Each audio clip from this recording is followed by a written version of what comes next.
Number 10, men's time of the month. Ancient Egypt was plagued with diseases. While the Egyptians were actually pretty advanced in terms of their medical sciences and cures for said diseases, there were still a bunch that people had no defense for. In particular, schistosomiasis infected nearly everyone at the time. This is an illness that makes people feel sick and causes our red to appear often in the toilet. It was actually so common that they didn't even realize it was a disease. Ancient Egyptians got schistosomiasis so often that they just thought it was a natural part of growing up. They accepted that men had to menstruate just like women do, and they accepted the red vino on tap coming out of their bodies was a normal part of growing up. Number 9. Kinda rude. In ancient Egypt, those born with dwarfism were actually well accepted in society. Their recorded daily activities suggest assimilation into daily life, and their disorder was not shown as a physical handicap. Wisdom writings and moral teachings in ancient Egypt commanded respect for dwarves and other individuals with disabilities. But one thing I read online suggested that if you were born with dwarfism, you certainly did not have to worry about unemployment. Usually, this is because in ancient Egypt, little people were often hired to work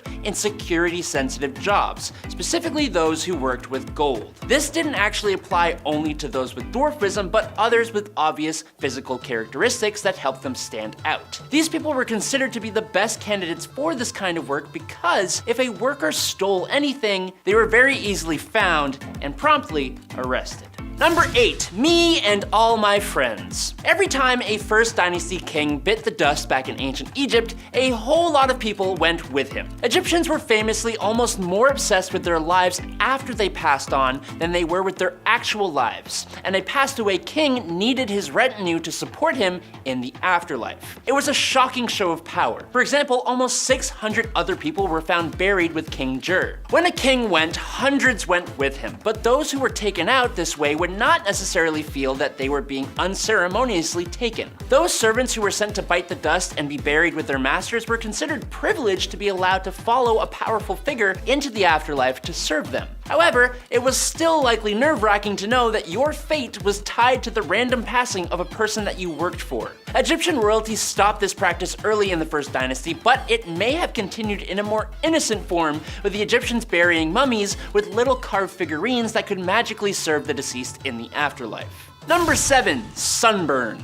In ancient Egypt, one of the most awful crimes that you could commit was any form of offense or disrespect toward the sun god. If you vandalized or robbed a temple, committed any form of personal disrespect, or were otherwise found guilty of any offense related to the sun god, you were usually sentenced to be set on fire. This punishment was only reserved for the greatest of offenses and was usually accompanied by a ritual that committed the act to the gods. While the ancient Egyptians rarely practiced actual sacrifices, this was one of the few exceptions. While burning is painful enough to begin with, it was considered the most horrific way to go of all the ancient Egyptians because of the ritual significance of the act. They believed strongly in preserving the physical body for life after passing, and believed that destroying the person's physical body completely by burning would leave them with no vessel in the afterlife. Now, while the gods could still technically intervene to help this person out, it was about as terrifying a punishment as a believer in ancient Egyptian society could imagine. Number 6, sandwich paper. Okay, so this moment isn't actually from ancient Egypt, but it has to do with ancient Egypt, and it is pretty disturbing. There was a time in the early 1900s when anything involving ancient Egypt was considered a fad. Mummies were imported to Europe to be unwrapped at parties, and many mummies were illegally smuggled out of ancient Egypt. The truth is, there were a lot of mummies around, and no one really felt much respect for them. Even at the time, very little proper historical significance was attributed to them. For this reason, getting hold of mummy bandages was not only cheap, but in some cases, cheaper than paper. An enterprising businessman in the United States decided that he could save some money making wrapping paper for food, and imported some old brown mummy paper to do the trick. Unfortunately for him, his plan failed when people started catching cholera, and the use of mummy paper to wrap food was promptly abandoned when it shouldn't have even started in the first place. Number 5, forced confession.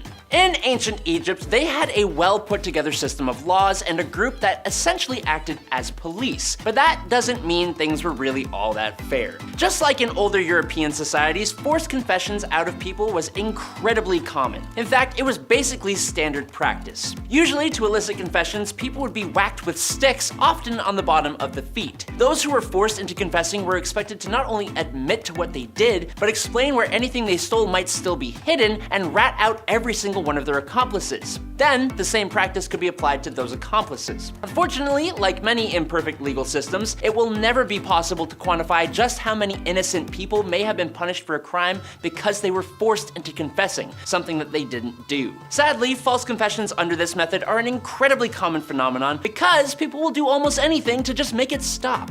Number 4, just leave her alone. When a man passed away in ancient Egypt, he was embalmed right away. Women, on the other hand, were a different matter. By law, the beautiful and the powerful weren't sent to embalmers until they had been in the afterlife for 3 to 4 days. This was all because nobody trusted the embalmers. This wasn't just paranoia though. It was something that the Egyptians learned the hard way. An embalmer left in charge of mummifying a royal body was caught in the act by a co-worker. We learned this from the following passage in Herodotus, which you can take with a grain of salt if you want to, but it went like this.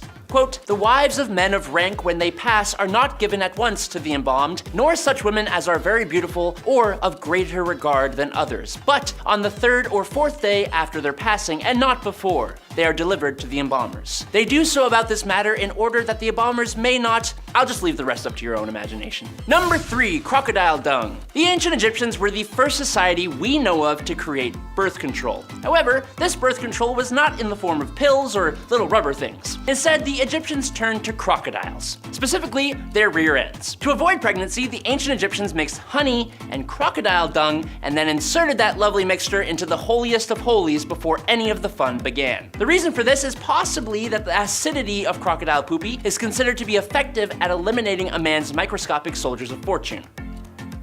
That is the best way I could have said that. Number 2, hippopotamus. Surprisingly little is known about the life of the boy pharaoh Tutankhamun, but some historians believe they know how he got a ticket to the afterlife. Scans of the young king's body show that he was embalmed without his heart or his chest wall. This drastic departure from traditional Egyptian burial practices could suggest many different things, but one hypothesis is that he may have suffered a horrific injury prior to his passing. According to a handful of Egyptologists, one of the most likely causes for this wound would have been a bite from a hippopotamus. Now, I don't know if you know, but hippos are actually extremely dangerous. But evidence indicates that the Egyptians hunted the beasts for sport, and statues found in King Tut's tomb even depict him in the act of throwing a harpoon. If the boy pharaoh was indeed fond of stalking the dangerous game, then the end of his life might have been the result of a hunt gone wrong. And finally, in at number 1 today, kitty shield. It's no secret that ancient Egyptians were obsessed with cats, and even worshipped them. When a cat lays down to its eternal rest, every member of the mourning family would shave their eyebrows in sorrow. If someone took the life of a cat, they were thrown into a poisonous snake pit, rightly so. After a cat passed on, it was mummified and buried in the cat cemetery with a bowl of milk next to it to prevent them from being thirsty in the afterlife. They also trained them to be vicious exterminators of pests that infiltrated food storage, allowing an agricultural society to dominate the Mediterranean. This was great. I love cats too, but it may have actually been part of the reason the Egyptians suffered a horrible defeat. Cats were so precious that when the Persians showed up using cats as shields, the Egyptians retreated in fear of taking the life of a cat. So the Persians took out tons of soldiers, the pharaoh, and took over the rule of Egypt. Ma'at is the goddess of justice, as she and her scale balance between one's heart and a feather, and if yours weighed more than the feather, then you were met with the dark afterlife. But if your heart was equal to the feather, you would continue your journey into the afterlife. As for the principles of Ma'at, she had 42 laws that of the ancient Egyptians would follow if most, as there were other tribes as well who had their own following, had a specific distinction in society. Most, if not all, were pretty reasonable, but one in one of their 42 rules was a little odd. The rule was, "I have not felt sorrow without reason."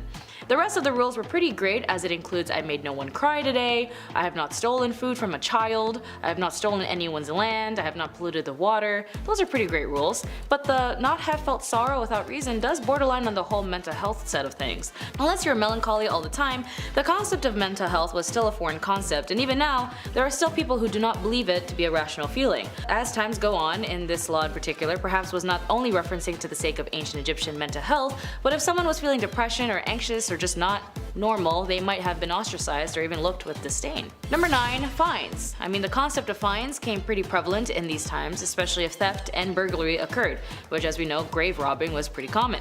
With that being said, the court had no power to ensure the judgment was fulfilled and instead actually relied on social pressure. The guilt had to be admitted and the judgment would be accepted. Oracles of the gods could also be approached to judge cases, so the assailant or the assumed accused, the penalty for stealing the property of individuals was up to paying a fine of 2 or 3 times the stolen object, which sounds pretty decent or very present in regarding of current times. As for theft of public property, however, as an example, the thief would be told to pay up to 180 times the amount of the stolen goods, or goods in general. The accused would be ordered to return the stolen goods after his full confession, which, by the way, as we understand, in some cases are beaten out of them, and they would be subjected to be beaten again anyway by 100 strokes by hand and swearing an oath, or thrown into a river for crocodiles to eat, and the sentence would be sentence in full public display for everyone to see. Number 8. Bribery clause. If you were caught bribing, especially if you were in state administrative work, you would be 100% brought to trial and punished. And by punished by dismissal from office, and your status would just be turned into a farmer. Bribery played a negative role in crippling the entire administrative process, to the point where the government clerks would steal a file approving the conviction of one of the accused from the judicial archives. Many criminals, like thieves and grave robbers of the tomb of a king during a reign of Ramesses IX, were freed after paying said bribe. So even if the laws in ancient Egypt were pretty intense and a strict notion of punishment of being caught, seems like if you were in a high political office and you were caught bribing, not much would happen to you and you would be sent to court as an equal punishment like that of a civilian. You would just be turned into a civilian. Just like seeing a politician who runs for political office and them losing and then seeing them at Walmart the next day. Oh, how the mighty have fallen. But it's not a surprise someone in high positions would just get a slap on the wrist, or even in this case just a demotion. Number 7. Infidelity. Like in most societies, adultery or infidelity has always been looked down on. In ancient Egypt, adultery was considered a religious crime. The death penalty was also looked into this as used to prevent the spread of immortality in society. In the teachings of Ptah, he warns not to be fascinated by women and be careful from approaching women, as that's why thousands of men were perished. It's because of women's fault. When it comes to adultery with married women, it was a crime of deserving death, as it is easier to commit any other sin after that. So you can't commit another crime if you're dead, and if the crime is caused by a married woman, then her husband has the legal right to forgive or punish his wife, or just leave it to the court to punish the wife with no proof. The punishment of the man, who was a lot more lighter than the women of the ancient Egyptians, felt the offense of a promiscuous woman was more of her fault. While the women would be suffering several deaths, the men would just suffer severe beatings, and including the Ma'at's 42 laws, it is also mentioned, I have not seduced anyone's wife on the list, but if you do seduce, you are met with punishment. Just like the other way around on seducing husbands, just like Mae West once said, why don't you find a single one and leave the husbands alone? Number 6. Penalty for treason. In life and all of human history, nothing is more vile than treason. Treason of one's family, one's friendships, treason to your nation, and even treason to yourself. But in ancient Egyptian times and law, when it comes to treason, it was met with one and only option, and that was death, execution style. And this was the only imposed penalty regarding the social status of the accused, especially if the majority of the defendants were close to the king. When King Ramesses III chose an heir to his throne, and this created a jealousy amongst his wives, especially a middle-class wife called T, who plotted to assassinate him to make her son the king. The wife and all the conspirators were caught, prosecuted, and punished, and considering there were no cemeteries for anyone to commit a crime against the majesties, the bodies would just be thrown into the river for the crocodiles to eat. Number 5. Exile. Exile as a form of punishment was applied in ancient Egypt for certain offenses. It involved banishing an individual from their community or region as a means of punishment and deterrent. Exile was one of the various punitive measures used in the legal systems of ancient Egypt. Exile served as several purposes in ancient Egypt, including punishment, deterrence, and the maintenance of social order. It was viewed as a way to remove individuals who had violated societal norms or committed offenses from the immediate community. The duration of the exile could vary, as some individuals might permanently be banished from their community, while others might face a specific time period of exile which they could actually return. But if you didn't have a calendar on you, it might be a bit tough for you to figure out when you were supposed to come back. Number 4. Retribution. Retribution in ancient Egypt was a concept embedded in the legal and social framework, particularly in cases of serious crimes such as death. Retribution was closely tied to the principles of justice, divine order, as we mentioned earlier, which is ma'at, the belief that the balance and harmony needed to be maintained in the universe. In cases of these killings, the principle of retribution was often applied. Family members of the victim might even have a say in determining the fate of the offender, sometimes seeking revenge or just accepting compensation. This compensation might also involve the offender providing goods, money, or other assets to the victim's family as a means of seeking forgiveness and restoring balance. Retribution was seen as a way of maintaining ma'at, which encompasses the concept of truth, justice, and cosmic balance. Offenses against ma'at, particularly heinous crimes like killings, were believed to be upset the divine order and required corrective measures to restore harmony. Number 3. Corporal punishment. Like in all the ones listed above, there's one thing you need to know, and that there are no lawyers in ancient Egypt. A suspect was interrogated by the police, and the judge in court and witness were brought to testify for or against the accused. Since the prevailing belief that a person who had been charged was guilty until proven innocent, witnesses were often beaten to make sure that they were telling the truth. Once one has been charged with a crime, even if one was finally found innocent, one's name was still kept on record as having been a suspect. As such, public disgrace seems to have been a great deterrent as any other punishment. Even one that were completely exonerated of all wrongdoing, one would still be known as the community as a former suspect, so it's still sus. Corporal punishment such as whipping or beating was administered for these certain crimes, and the severity of the physical punishment might correspond to the seriousness of the offense. Number 2. Capital punishment. Law asserted its autonomy as early as the age of the pyramids, whereas the role of religion in legal matters began to diminish. Religion then no longer determined the legal standing of a matter, but it was rather a judicial mechanism which became authoritative, even in the religious sphere. Capital punishment, including execution, was reserved for the most severe crimes such as killing somebody. The methods of execution would include hanging, drowning, or other forms of judicial killings. Against most of these really depend on the severity of these crimes. And finally, of course, number 1, which is the death penalty. I mean, obviously, if you kill someone, you're met in the court of law based on which country you're in, and if you're in Canada, if you commit manslaughter, you might have to face, in the level of seriousness, up to 10 years. In the US, it's up to 25, but of course, in the prison systems vary and depends on what the clause was, as well as on good behavior and then parole. But in ancient Egypt, they appreciated the sanctity of life and respected it, which made them use the death penalty in order to not violate the sanctity, so the divide between killing and manslaughter, as an example, had to be made in order to preserve the non-violation of the death penalty. The death penalty was more for intentional killings and even resulted to psychological sanctions that were viewed more severe than execution. For example, if a parent killed their young, the body of the killer was then tied to the corpse of the victim for 3 days until the moment of decomposition, all while under the protection of guards and burning alive for young killings of their parents. It was also more of a warning to anyone who threatened to kill anyone, and even given the option that if you committed death on yourself and take your own life was apparently a gift granted to those who are sentenced to death. Number 10. Hathor. The goddess Hathor was originally created by her dad, Ra, as a destroyer of men. She was supposed to punish all those who were disobedient to him, but then Ra was like, nah, I don't really like that idea. He just kind of changed his mind and decided to make her the exact opposite, instead the goddess of love. But she kind of loved killing men, and like even he couldn't stop her. So one night he gave her what was supposed to be a mug of ale, but actually made it like a special kind of blood, and she got so drunk off of it that she got too tired out to kill anymore and therefore became the goddess of love. Drunk in love, am I right? Her cult was centered in Dendera, where she was also seen as the goddess of fertility and childbirth. When the Greeks occupied Egypt, they compared her with the goddess Aphrodite. But unlike the voluptuous woman Aphrodite was depicted as, Hathor came in 3 forms, and I bet you can't guess which. She was depicted as either a woman with a cow's ears, wearing the headdress of a cow, or just a cow. Moo. Number 9, the beginning of the world. What an inventive way to imagine the beginning of things. I mean, the Big Bang is still pretty crazy too, but hey, here we go. Freaking love how much magic is in these stories, like I'm in, because that's all there was at the beginning of the universe according to the ancient Egyptians. Just swirling darkness, chaos, and magic. Heka, the god of magic, was the only thing that existed, waiting for the opportune moment to begin. Then a hill showed up called Ben Ben, and out of which the god Atum erupted from. He was lonely, so he mated with his own shadow to give birth to 2 children, Shu and Tefnut. Shu gave life, Tefnut gave order. They left their father to build the world, but they were gone so long he took out his eye and sent it to search for them. In the meantime, he just kinda sat there, contemplating eternity, all alone. He was really sad. This guy sounds like Zeus mixed with Eeyore. Anyways, his kids came back and he was so happy he wept tears of joy, and out of which were born men and women. They also brought his eye back, so that was nice.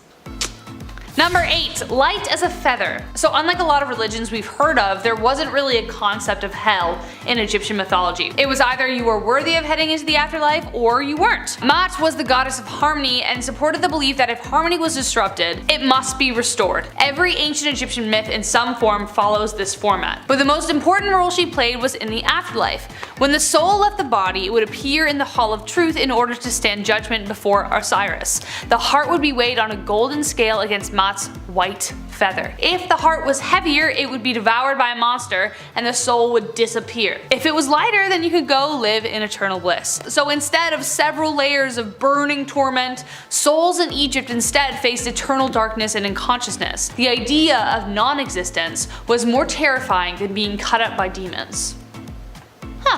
Number 7. Osiris and Isis. Okay, so we aren't strangers to deities being a fan of incest. It was kind of like how they multiplied, and ancient Greeks were okay with it, kind of, but they kind of weren't. Anyways, the Egyptian gods were no exception. Isis and Osiris were 2 of the 4 children of the goddess of Nut. Isis and Osiris were married and actually really in love. They dug each other. When Osiris rose to the throne as the eldest sibling, his brother Set was pretty jealous. So he took the life of his own brother, cut him into little pieces, and scattered them all over Egypt. He really wanted to make sure the guy was dead. But then Isis wasn't someone you wanted to mess with. She had great magical powers capable of restoring life. She collected all of the pieces of her brother/husband and breathed life back into him. Osiris returned to life and they made all the love and then soon conceived a child named Horus. However, Osiris couldn't return to the land of the living, so he had to stay and rule over the underworld. So his son Horus was left to get revenge, and we'll get to that later. Number 6. Anubis. Now, I think in Western films that depict ancient Egypt, like The Mummy Returns, the god Anubis is often associated with the underworld. You know, that creepy half-man, half-jackal creature who appears to walk out of your nightmares? He's so creepy. Well, he did used to run the underworld until Osiris took over, but he was actually the god of mummification and the afterlife. So, not wrong, but not the whole story. Anubis was the son of Nephthys and Set. Well, kind of. Nephthys actually never conceived the child with Set. She kind of had the hots for Osiris. So she disguised herself as Isis and made love to him that way, and then Anubis came to life. That may have been one of the reasons Seth attacked Osiris in the first place, as his suspicions rose. But it was actually Anubis who helped Isis piece together Osiris, creating the first mummy. Fun fact, during the Greek rule of Egypt, Anubis and Hermes were seen kind of as the same, the people who ferried the dead to the underworld. Oh, sorry, and a point. Anubis was actually the one who weighed people's hearts, so he used the feather, the thing, you know what to do. He was responsible for doing that. Number 5, Horus and Set. Speaking of Horus, earlier, remember how I said Horus had to take over defending his father? Well, here is where this story begins. When Horus grew up to be a man, he pulled a Hamlet. He was like, "You killed my father, prepare to die." Thus a series of battles ensued, and one of the gods didn't play fair. Set kept cheating at everything and continued to come out as victor. Not surprising since he didn't earn his way on the throne, he killed for it, kind of like a certain Claudius. Eventually Isis stepped out to help her son/nephew overcome her brother. She set a trap for Set, but after some pitiless begging for his own life, she let him go. Horus was pissed, so angry some of the other gods got upset that he was so angry. They agreed to compete in a final boat race, and Horus was like crushing it. He was doing really well, he was about to win, but then of course Set cheated by turning into a hippopotamus and attacked the boat, therefore claiming victory once again. Osiris finally showed up and declared that no man should take the throne through murder. so Horus took the throne. Why Osiris didn't just settle the whole deal from the beginning is confusing in itself, but hey, it kind of reminded me of the eagles that showed at the end of Lord of the Rings that could have saved like 3 movies, you know? Kind of like that. Anyways, let's move on. Number 4, Ra and his boat. Ra is one of the most revered gods in Egyptian mythology, especially since he was the god of the sun. He was depicted as a man with the head of a falcon. That kind of makes sense. He was once the greatest of all gods, but had to take a step back after he got too old and tired, and especially considering his task, I can see why. His job was to drive away darkness and sail across the skies, delivering light wherever he went. But at night, he would dive into the underworld and have to cross 12 gates. 12 hours, an hour per gate. After paying his respect to Osiris every night, a giant snake named Apophis tried to attack and swallow the boat. Every night! Poor guy, no wonder he got worn out. Every day it got harder to defend, and even one night, Apophis succeeded, but could only hold the sunlight for so long. She threw it up, which explained solar eclipses. After Set was cast out after the whole nephew battle, he ended up serving Ra in his boat and kept the snake at bay, but there's something confusing coming later that I think you'll agree is very confusing, so here we go. Coming up, next we have Bast, number 3. Have you ever had a cat look you up and down and kind of like expect something? Like worship, you know? Are you a cat person? Dog person? Let me know in the comments. Well, that's because cats were a big deal in Egyptian mythology. They even had their own goddess. Bastet was a cat goddess depicted as a woman with a cat's head. Cats had a meaningful role in ancient Egypt as they protected their food from rats and snakes. They were even seen as family members, and to harm one was punishable by death. Legend says that sometimes cats would enter burning buildings to save their families. If they died, the goddess would bring them back to life, hence the idea of cats having 9 lives. There it is. Now here's where things get confusing. You know that story I told about Ra? Well, apparently Bastet was in the boat with him as well. During the day she would ride with him, and at night she would turn into a cat and then defend the boat from Apophis the snake. But I thought that was Set. So many conflicting things. I saw like a couple different stories who said each thing was different, so who knows. Number 2, Jeb and Nut. Yet another sibling partnership, we have Jeb and Nut. They fell deeply in love and could never be separated. They were that couple who would like constantly be like, oh my god, stop, right next to each other at dinner, you know what I mean? Jeb was the god of the earth and Nut was the god of the sky. A previously mentioned god, Atum, found their union inappropriate, so he pushed Nut into the sky far away from Jeb. He just didn't like being a third wheel. Jeb and Nut were close enough to see each other, but could never hold each other again. And she gave birth to Osiris, Isis, Set, and Nephthys. Some say Horus too, but I don't think that's true. Number 1, the treasure thief. Okay, I don't know how I feel about this story, okay? This doesn't really feel like harmony is in balance, but anyways. The treasure thief ends in a way I really didn't expect, and I'm not sure you will either. Long ago, a great pharaoh with a wealth of riches decided to build a pyramid in which to keep them safe.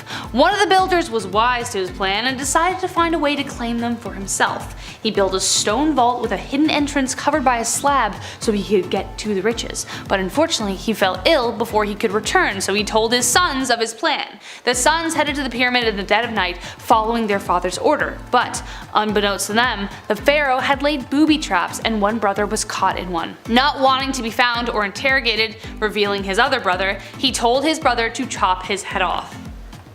Ugh, that he did. Loyalty? I don't know. The pharaoh, upon finding the body, hung it up in the town square in the hopes of like weeding out whoever it belonged to.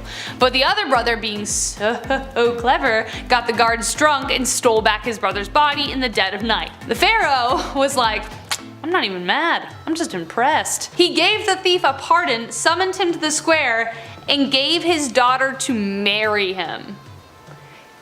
Yeah dude, you tried to steal my jewels? Don't worry about it. Have my daughter, because you're so talented at your job. Great work. Kicking off the list at number 10, KV 55. Located in the Valley of the Kings in Egypt, Tomb 55, otherwise known as KV 55, was found by Edward Arden back in 1907. It was discovered right next to King Tut's tomb, and the reason we call this tomb by a number rather than name is because we really don't know who was inside it yet. Even the walls outside of the tomb, they aren't covered with any hieroglyphs to tip us off or give us any hints. It's just bare, which is kind of eerie. As you walk down the 20 steps towards KV 55, you'll notice markings on the entrance, markings that show that the entrance was was widened since it was first cut, along with its ceilings being raised higher, so whatever was in there needed the room. The only hint as to who was buried remains on the walls. One hieroglyph remains, and it was discovered in 1907, and it translates to, "The evil one that shall not live again."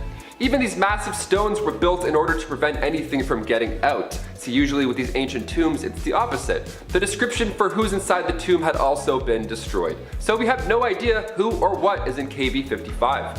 Number 9. King Teti. The Pyramid of Teti was built for the first ruler of the 6th dynasty, and while it's not flashy or massive as these other pyramids, the insides contain the oldest writing in the religious world. Pretty insane. Now these texts go back to 2400 BC, way back when we used, BBM. The pyramid texts were specifically written so that this King Teti could ascend to the heavens after his death. There are spells and incantations meant to free the king's soul and arrive in the cosmos, more specifically for Teti to become a star in the sky and then join Osiris and Orion in the God Squad. There's even instructions on how to preserve the body and travel to said heavens. World's oldest instruction manual for the win. Number 8. Queen Nefertiti. After a scan was done on King Tut's tomb, there were cracks found on the north and earth walls. East, Taylor, east, not earth. There were cracks found on the north and east side walls, so we believe that this is a secret passageway to Queen Nefertiti, the ruler during the 14th century BC, and also wife to King Tut. Queen Nefertiti's parents are also still unknown to this day, so that adds to it. And with ancient texts depicting that these kings and queens would leave Earth and then later return, perhaps they are both descendants of extraterrestrials. And this flying sun disk that they worshipped was not the sun, but rather a winged alien ancestor. Number 7. Dozer. For this one, we're looking into some bull worshipping, so grab your red scarves and start waving them around. Just north of the step pyramid of the Pharaoh Dozer, archaeologist August Marionnette discovered this site in 1851. The Serapeum is a temple dedicated to the Egyptian deity Serapis, a combination of Osiris and Apis in human form. Now this was a large burial ground for the Apis bulls. They were basically these bulls that were said to be sacred, and after their death, they would become immortal. Remember that, that's important. Today at Saqqara, there's this massive vault. It's 382 yards long, and it's carved out of sandstone bedrock. It's massive, and along the sides of them are 24 chambers, each with sarcophagus carved out of a single chunk of granite. Now inside these boxes were animal remains, just bones and all. But back then in those times, you weren't allowed to break up any bodies. That was a no-go. You had to mummify them. So how are these tombs built, first of all, so perfectly, weighing over 80 tons, and where do these bones come from? Perhaps these are the remains of the Apis bull. After all, that's the inspiration for the Minotaurs, so maybe alien ancestors looked a lot more jacked than we may think. Number 6. Dung beetles. This one isn't exactly a pharaoh at all, but it's too good to leave out, especially if we're talking about aliens here. It's important. Dung beetles, also known as scarabs, are the only species in the entire world that follows the Milky Way.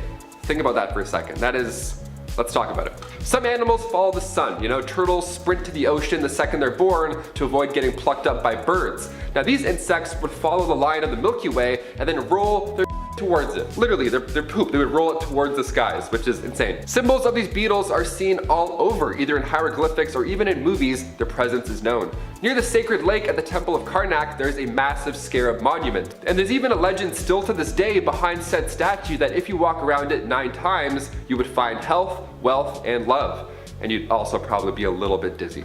The scarab is there to represent the god Khepri, which at the time Egyptians believed was the sun as well. Also known as the scarab-faced god, which terrifying when you imagine that. Are these bugs just trying to get home into space to their bug alien master? Why does he need so much poop? Whatever DIY project they're working on in the Milky Way probably doesn't smell too good. Number 5. Lord Nefertiru. For this next piece of evidence, we'll be directing our focus to the land down under. Australian aliens, baby, let's do it. In the Brisbane Water National Park, to be specific. Egyptian hieroglyphs educate us on our past. There's still so much we don't know, but it's fun to find UFO-looking objects within them. It's fun to speculate, as we are right now. But when Egyptian texts appear around the world in the middle of nowhere, those UFO hieroglyphs get a bit more concerning. Like the Gosford glyphs, for example. Discovered in the 1970s at Karyong, there's around 300 engravings spread over 2 sand sandstone walls. The hieroglyphs are strikingly similar to that of Egypt's. There's birds, even the markings of a scarab, which are those Milky Way poop pushers that I just talked about earlier. Egyptologist Raymond Johnson believes that this is the burial site of Egyptian royal family member Lord Nefertiti, who met his fate around 2600 BC, with some panels telling the story of two prince brothers who came from Egypt and subsequently became shipwrecked. But other panels get into the extraterrestrial goodness. Some of these Gosford glyphs have UFO shapes, with scarabs, birds, and sun symbols popping up as well. Maybe we did have alien aid when it came to laying these royal family members to rest. Number 4. Userkaf. Remember earlier when I was talking about those extremely heavy granite coffins? Well, the Sun Temple in Egypt may give us more alien clues as to their purpose. Discovered in 1842, this was the base of a giant monument that apparently used to stand over 150 feet tall. Built by the pharaoh Userkaf, founder of the 5th dynasty of Egypt, the temple translates to stronghold of Ra. Ra being the sun god. This temple at Abu Ghraib was home to one of the world's largest monoliths, and its purpose may blow your mind. This obelisk was built out of granite. Now they made things out of granite back then because it contained quartz. Quartz, due to piezoelectricity, was able to convert the Earth's vibrations into energy. Nikola Tesla did something similar. He figured out standing waves, which was the ability to pass energy through the air. Perhaps these granite monoliths were used to teleport people or goods. That would explain the last point about those Australian glyphs. To be fair, I have zero idea how Bluetooth works either. Alien airdropped in Egypt. I'm here for this theory. Number 3.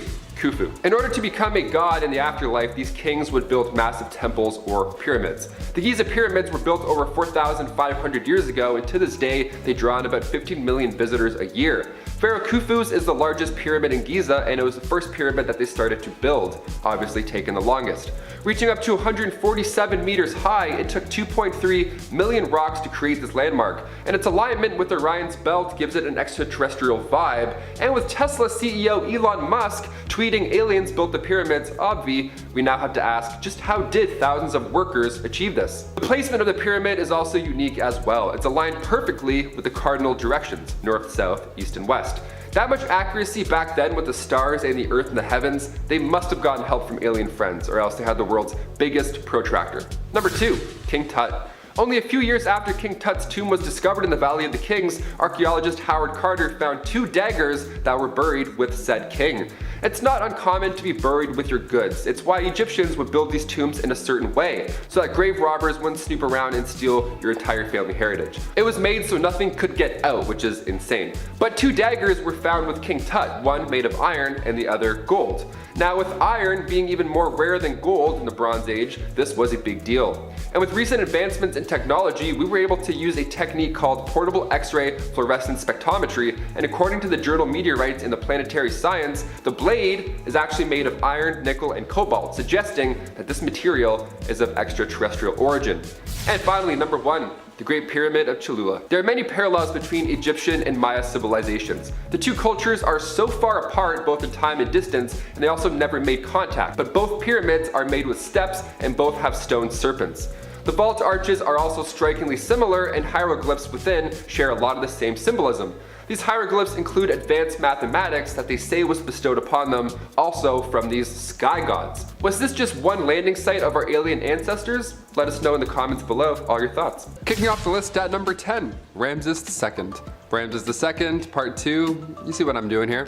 He's considered one of the greatest, if not the greatest pharaoh of the 19th dynasty. Ramses II is still considered the ruler of rulers. It's not a bad title, not bad at all. In year 30 of his reign, Ramses II was ritually transformed into an Egyptian god. Not bad, I'm turning 30 in a few years. I hope someone turns me into a god.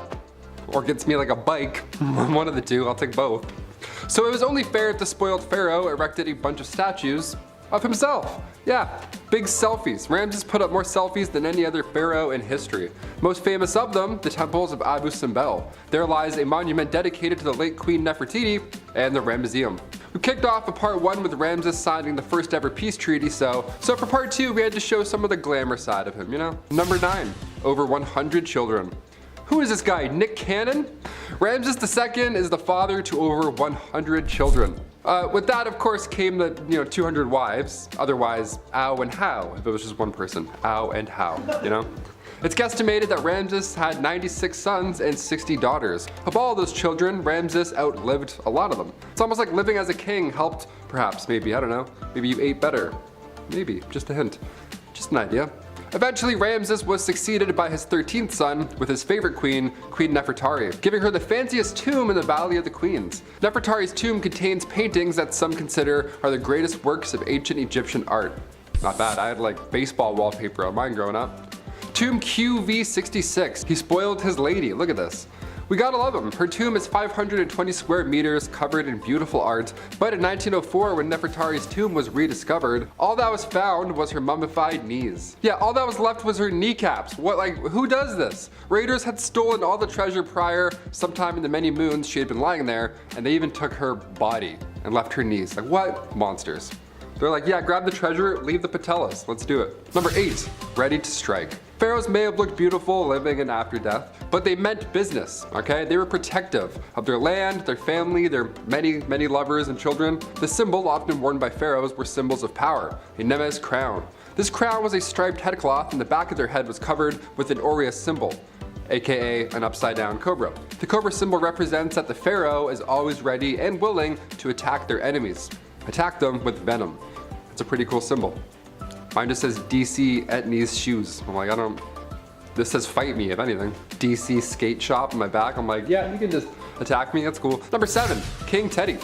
The Pyramid of Teti was built for the first ruler of the 6th dynasty. While it's not as flashy or massive as other pyramids, inside it contains the oldest writing ever, in the religious world that is. Inside it contains the pyramid text, these legendary texts. They go all the way back to 2400 BC. The pyramid texts were specifically written so that this king, King Teti, could ascend to the heavens after his death. This isn't bizarre behavior by any means, but King Teti, he was specific. He wanted to be a star, like a literal star. There are spells and incantations that are in this tomb meant to free the king's soul as he arrives in the cosmos. More specifically for Teti to become a star in the sky and join Osiris and Orion in the #God Squad. There's even instructions on how to preserve the body and travel to these heavens. It's one thing to be buried with your gold, then you can live another life, but to become a star, I need to expand my dreams, my gosh. King Teti was onto something here. When I go, in my will, I'm gonna be like, can I become a star? Is that possible? Can I just throw me up into the heavens? Can I do that? Or bury me, that's cool. Bury me in Ajax, that works. Number 6, Yozer. For this one, we're looking into some bull worshipping. So if you're a fan of bulls, this one's perfect for you, weirdly enough. Just north of the step pyramid of Pharaoh Dozier, archaeologist Auguste Mariette discovered this site in 1851. The Serapeum. It's a temple dedicated to the Egyptian deity Serapis, and it's a combination of Osiris and Apis in human form. This was a large burial ground for the Apis bulls, these bulls that were said to be sacred, of course, and after their death, they would become immortal. Immortal bulls, that sounds badass. And also terrifying, that's very scary. Don't wear red around these guys. Today at Saqqara, there's a massive vault. It's 382 yards long, and it's carved out of sandstone bedrock. It's huge, and along the sides, there's 24 chambers, each with a sarcophagus carved out of a single chunk of granite. Just impossible craftsmanship all around. Especially at these times, like, oh my god, my wrists are tired just typing about this, let alone doing this. Inside these boxes were animal remains, bones and all that jazz, but back in those times, you weren't allowed to break up any bodies. You had to mummify them, right? Hence part 1 and where we are now. How are these tombs built so perfectly, weighing over 80 tons? And also, where do these bones come from? I have so many questions. Maybe on part 3 we'll answer them. Number 5, we love cats. I'm allergic to cats, but I still go for it. I still pet them. I risk everything just to, yes, I don't care. I ruined my entire weekend just to get my face all up in their whiskers. Nobody did it like ancient Egyptians. You've probably heard this at one point or another. They worshipped cats. They were like, you know, the legendary cats. That was their thing. I'm more of a golden retriever guy, but I get it, they're cute. They respected them, they worshipped them. Even though at the time, dogs were respected for being hunters, cats were still considered magical creatures. It's because they just stare at shit randomly. Mid-conversation, a cat will just be like, no, they're not magical, they're terrifying. They're on something. If you had a cat, you had good luck, apparently. A friend of mine has 2 fat cats. He has some pretty good luck, I think. If they're fat, they're good? When a cat passed away back in ancient Egyptian times, they too were mummified. You would think that alone was just plenty of respect, but ancient Egyptians and pharaohs, they would obviously go a step further. Hence this fun list. After their cat died, they would shave their eyebrows off and would mourn them until they grew back. That's like 3.5 months of cat depression. That's wild. I got over my childhood animal in like 6 business days. It's not a bad thing, it's just that's a long time, you know? Next time your friend tells you their cat passed away, tell them if they really love them, they would shave their eyebrows. Test them. Number 4, ancient Photoshop. When we look back at ancient artwork, we see these kings and queens, well, all the pharaohs were considered kings, but it was equal at the time. And they all look athletic. They all look like these warriors, right? They look to be in great shape. When in reality, a lot of these pharaohs were probably pretty overweight or unhealthy. I mean, think about it. If you slam wine and bread all day, plus a little dab of honey every 8 minutes, you're gonna gain some weight. Yeah, that's how it goes. Many of these ancient pharaohs did have diabetes, and Queen Hatshepsut, who was alive during the 15th century BC, her sarcophagus shows her as slim and strong and all that jazz, but almost all historians agree that she was out of shape and quite unhealthy. Honestly, fair. I would do the exact same thing. She was ahead of her time. If somebody was like, hey, I'm gonna make a statue for you, what should I make it look like? I'm like, yeah, give him an 8-pack, make him jacked, I don't know. Make him look like Michael Jordan, I don't know. Number 3, gender reveal parties. Okay, we've seen all these videos online. A guy goes to swing and hit a baseball, he misses, it hits the ground. There's a big pink cloud of smoke, everyone's like, oh my God. Gender reveal parties, right? They're pretty popular. Turns out they're popular back in ancient Egyptian days, but nobody did it like them. Also, nobody started any wildfires back then when any ancient Egyptians did it, so that's nice. We should go take a note from them. Back in the day, Egyptians had a pretty interesting method for predicting the gender of a newborn. You would have to use wheat and barley seeds. You would have to pee on them, and then however it grew, that would determine the sex. I would feel bad. First of all, I'd be like, hi, we're curious, don't mind us. I'm just gonna pee on your crops, sir. Let us know how it grows. We're aiming towards a boy this time. We have 96 girls, so we're gonna try a couple of boys. Yeah, depending on how the crops grew, they could accurately predict the sex of the child, and it worked a lot of the time. It's pretty wild. We went from watering crops to burning them down just to find out a gender. Hashtag it's a boy. Number 2, more tattoos. More tattoos for number 2. We love it. You guys saw what I did. Ancient Egyptians worshipped animals. We talked about that, the whole cat stuff and the whole hippo situation in part 1, that was violent. But what about baboons? Did they get any love? Baboons, I say it weird, baboons, baboons. They were pretty important pieces to this ancient Egyptian puzzle. Some mummies were found with tattoos of baboons on their bodies. One of the most strange things pharaohs did back in ancient Egyptian days was train baboons to make arrests. Yep, stop resisting, you're going to jail. Me and 7 baboons, let's carry them into the car, bam. Imagine stealing food for your family just to like try and get by, and 4 baboons pop out, start doing parkour, and then arrest you in front of everyone. That'd be so embarrassing and also alarming. They trained baboons to pick fruit, make beer, and even entertain. Yeah, these baboons were the life of the party, apparently. If their dance moves alone would be reason enough to get a tattoo on one of my arms, honestly. Going all crazy, throwing their own at people, I'd be like, yeah, right here, or here, I don't care. And finally, number 1, the afterlife. One of the most fascinating parts about these ancient Egyptian pharaohs is that they would pass away literally covered in gold, head to toe. It's nice to know that this long ago, some of these kings and queens still rest untouched by grave robbers or explorers. The afterlife for these pharaohs was important. And as soon as they take on the throne, work is immediately underway on their tomb. That's a little grim when you think about it. It's like, hey, congratulations, we're gonna start making where you're gonna be buried. It's like, thanks, I think. These monuments took time, but they were built to last, and clearly they have. Pharaoh's eyes were painted black with coal. They did this so that they would look like the god Horus after they passed on. Number 10, mummies. This should come as no surprise to anyone, but yeah, mummies. While not the first and not the last civilization to mummify their friends and family, ceasing to exist, they are probably most known for it. Well, that and maybe the pyramids. The pyramids are pretty cool, I guess. The process of mummifying or preserving the body was thought to be important for the soul during the afterlife. If the vessel or your body was not intact, then your soul could get lost. Therefore, if you want the pharaoh to live forever in the afterlife, then you must pickle and preserve the mighty king. I don't want my soul getting lost. Number 9, 40-year-old's worst nightmare. Despite my best efforts and anti-aging cream, there will come a time when I will be old. Personally, I'm not worried about putting some mileage on. That's life. However, something I am concerned about is the effects of aging. Have you ever just noticed that you ain't as limber as you used to be? You get tired easily. And if you have more than 3 beers, you have to lay down for 3 days. However, something that happens to a lot of men reaching their 40s is a little trouble in the bedroom. This was an issue in ancient Egypt, except sadly, there wasn't a messed up process to fix impotence. I know, right? That's crazy. You thought I was gonna say something weird like wrap a snake around it or something. But no.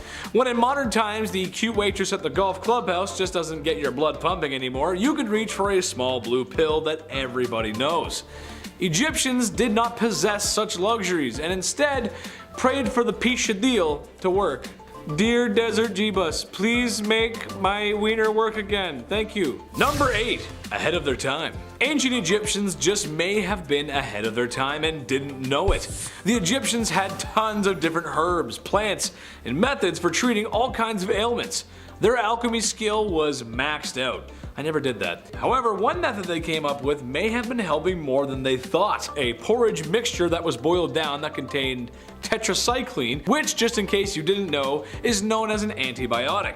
This would have been very helpful for the time, as a scrape on the knee could be the difference between living and, well, not living. While this was being used, it's unsure if the Egyptians really knew why this method worked. We doubt they understood the finite details of antibiotics, and I'm not gonna stand here and pretend that I do either, cause I don't. Number 7. Tales from the Crypt Keeper.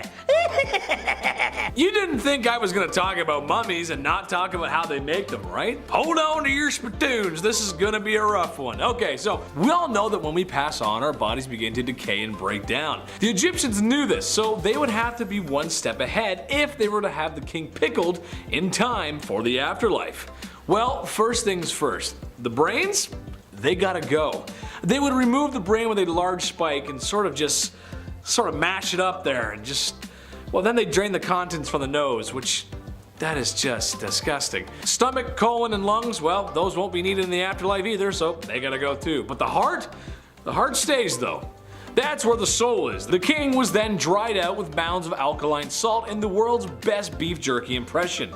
Afterwards, oils were rubbed into the skin and eventually a resin was applied to aid in the linen wrap sticking to the body, making for that distinct Tupperware brand airtight seal. The pickled king was wrapped numerous more times just to be safe, and then, if he was OG enough, placed into a sarcophagus, and if you're really cool, you'll get your own room full of gold and treasures, and your pet Whiskers, which is a cat, and be mummified because, well, you need him in the afterlife too. That is one heck of an undertaking process. And to be fair, it kinda worked, because there have been a few mummies recovered from Egypt, and they're in amazing condition, considering the age, of course. Number 6, a little off the top. Okay, without the comment section oversharing here, some people have had circumcisions and some haven't.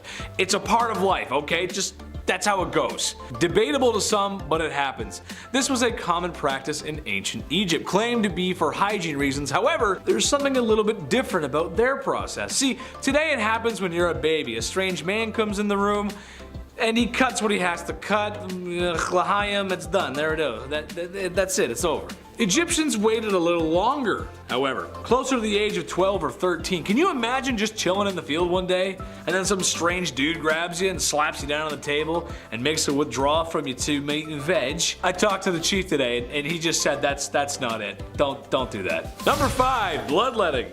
The practice of bloodletting was common all over the world, but it may have gotten its start in ancient Egypt. It's a quite simple procedure, really. Black bile out of whack?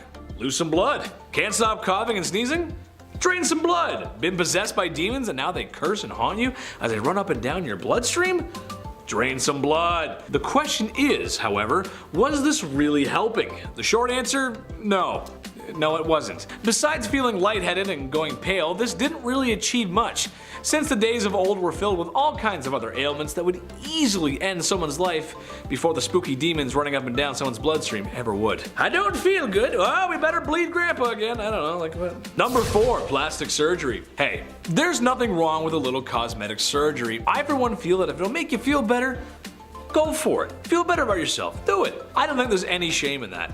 It's been around for a long time, so long that ancient Egyptians might have come up with the first nose jobs. Obviously not like the ones today, but they were knowledgeable in surgeries. After all, you open the chest cavity of a dozen kings and you jot some stuff down on some papyrus, you learn a thing or two. More interesting than shaving down your own beak, however, was their implementation of the prosthesis limbs. Yes, all the way back then. One mummy was actually found with a fake toe. When tested in the modern day with period-accurate sandals, it proved to work quite well and moved more efficiently than first thought. Again, for the time, this was pretty advanced. Number 3, the Ode of the Nile.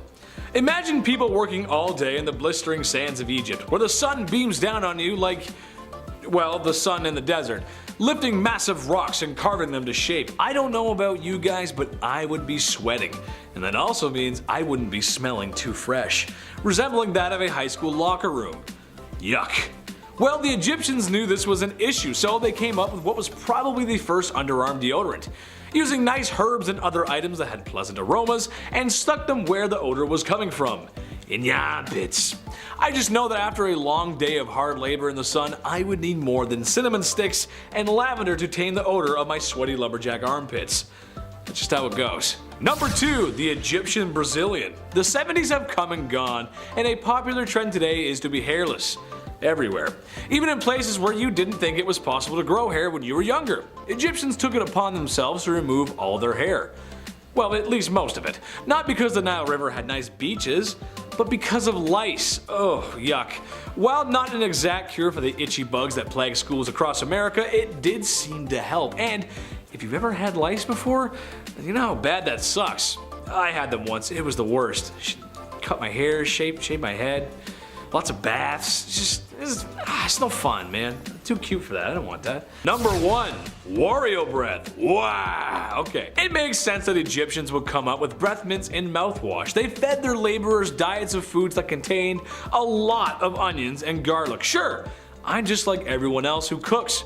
And when the recipe asks for 1 onion, maybe I put in 2. When it asked for 2 cloves of garlic, maybe I put in 4. You gotta love that flavor. It was thought that they help fight off disease, and they were kinda right. However, after eating all that flavor, your breath would be something rancid. So herbs and mints were used to help quell the breath that could peel the paint off of walls. Thank God. Number 10, false doors. Okay, right off the bat, imagine searching for a lost Egyptian tomb, alright? Imagine you've spent years of your life dedicating to this research, and then you find a door. You find an entrance carved into the wall, and this is it. What lies beyond? It's time. You try and carefully open it with a team of archaeologists, but it won't budge, because it's a fake door. It's a false door. Yeah, just a Looney Tunes door. Somebody juked you out 4,500 years ago. Gotcha. Their spirit's been waiting that long to be like, nice, idiot. Alright, we can go home. We're good. False doors in Egyptian tombs were quite common in ancient Egyptian times. But if we look elsewhere throughout history, we find false doors in ancient Rome, in both tombs and the interior of homes, so that ought to be confusing for any house guests back then. It's also important to note that Egyptian culture was influenced by Mesopotamian architecture, so we've had fake doors around for a while now. A lot of confusing people for thousands of years. Ancient Egyptians believed that these false doors were a connection to the dead, and that spirits were able to travel here and there throughout living and death. Most false doors can be found on the West Wall because Egyptians believed the West to be the land of the dead. Number 9, the tomb of User. Back in March 2010, the Egyptian Supreme Council of Antiquities released this photo. This 6-foot-tall slab of pink granite was carved over 3,500 years ago, and this door was found near Karnak Temple in Luxor, and originally it belonged to the chief minister of Queen Hatshepsut back in the 15th century. Now, User was a high-ranking official and held the position of vizier for 20 years at that time, so in turn, he got his own fancy tomb located on the west bank of the Nile. Remember, Egyptians associate the West with the land of the dead. That's going to come in quite a few times in this video. The actual slab of granite, this door, was found far away from its home. It had been moved thousands of years later and ended up in an ancient Roman era building. Never thought I'd have to say this, but don't steal doors from the dead. Got it? Okay, let's move on. Number 8, Alexandria Black Tomb. What if we found a tomb and then just opened it, you know? What if we found a mysterious black granite tomb in Alexandria, say back in 2018? Do you think it would be wise to just open it because we're curious? Spoiler alert, we opened it and it was exactly what we thought it was going to be. When archaeologists found this massive tomb untouched for over thousands of years, on one hand, yeah, that's a feat in itself, but us humans, we're curious creatures. We just gotta just a little peek just to see who's in there. I mean, after all, it could be Alexander the Great, right? That's the whole point of all this. Egyptian news outlet El Watan reported that the tomb was lifted only a few centimeters before every official involved at that construction site just fled the scene. They straight up just ran away. It smelled that bad. Mustafa Waziri, Secretary General of the Supreme Council of Antiquities, this guy put his entire head in the tomb just to show us that it's safe. That's great. I mean, you could use your hand, maybe even a foot, I guess, just a little foot dip, but straight to the head dipping? Come on, Mr. Waziri, be smart about this. Number 7, Valley of the Kings. While March 2020 wasn't the best month of all time by any means, Egyptian officials did locate a secret vault hiding in the sands of the Valley of the Kings in Egypt. Just off the west bank of the Nile, the Valley of the Kings, as its name hints towards, is a pretty historical part of Egypt's past. Again, do we want to open this vault? Probably not, but did we? Yes. Bones and goo and history. What do you know? Surprise, surprise. Number 6, 2020 tombs. Summer 2020, nice. While most of us was stuck inside watching Netflix, more than 100 sealed coffins were found. And yes, they were occupied for the most part. Found, of course, in Saqqara, Egypt, Egyptian archaeologists have never been more excited. Maybe we'll find the body of Cleopatra. Wouldn't that just be dandy? The fact that we found over 100 of these still in great shape is mind-blowing.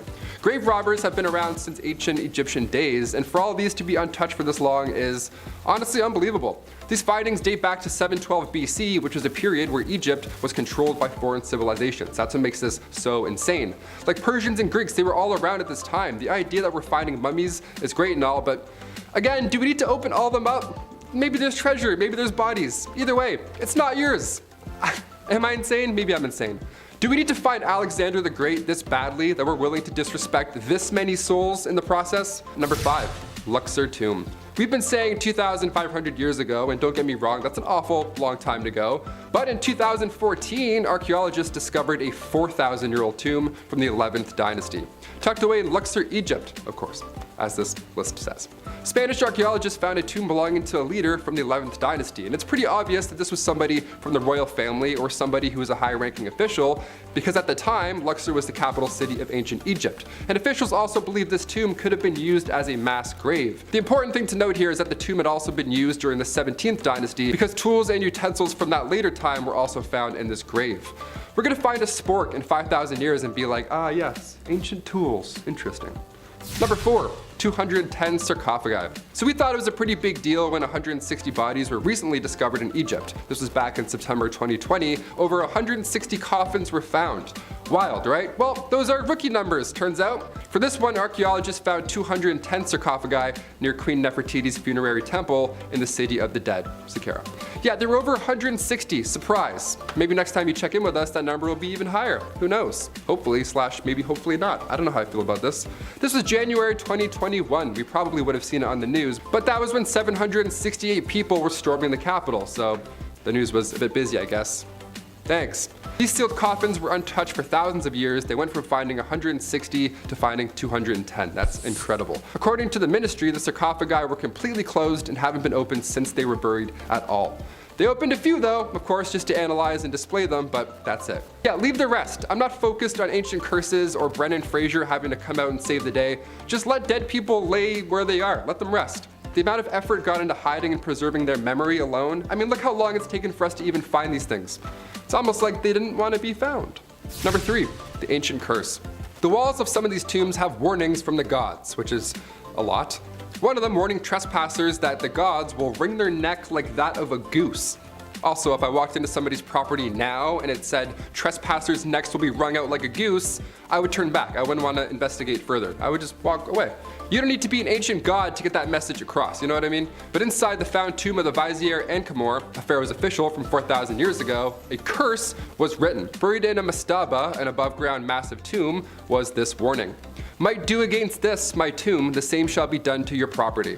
It also warns of the vizier's knowledge of secret spells and magic, and threatens to fill impure intruders with a fear of seeing a ghost.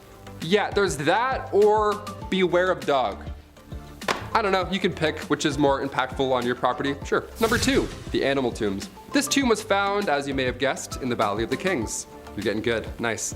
But this one doesn't sound like the rest. I mean, for starters, it's a number rather than a name. What in the Elon Musk is happening here? Whose name was a number, huh? KV52 was discovered in 1906 by Edward Ayrton. Tomb KV50, KV51, and this one, KV52, they all form a group referred to as the animal tombs.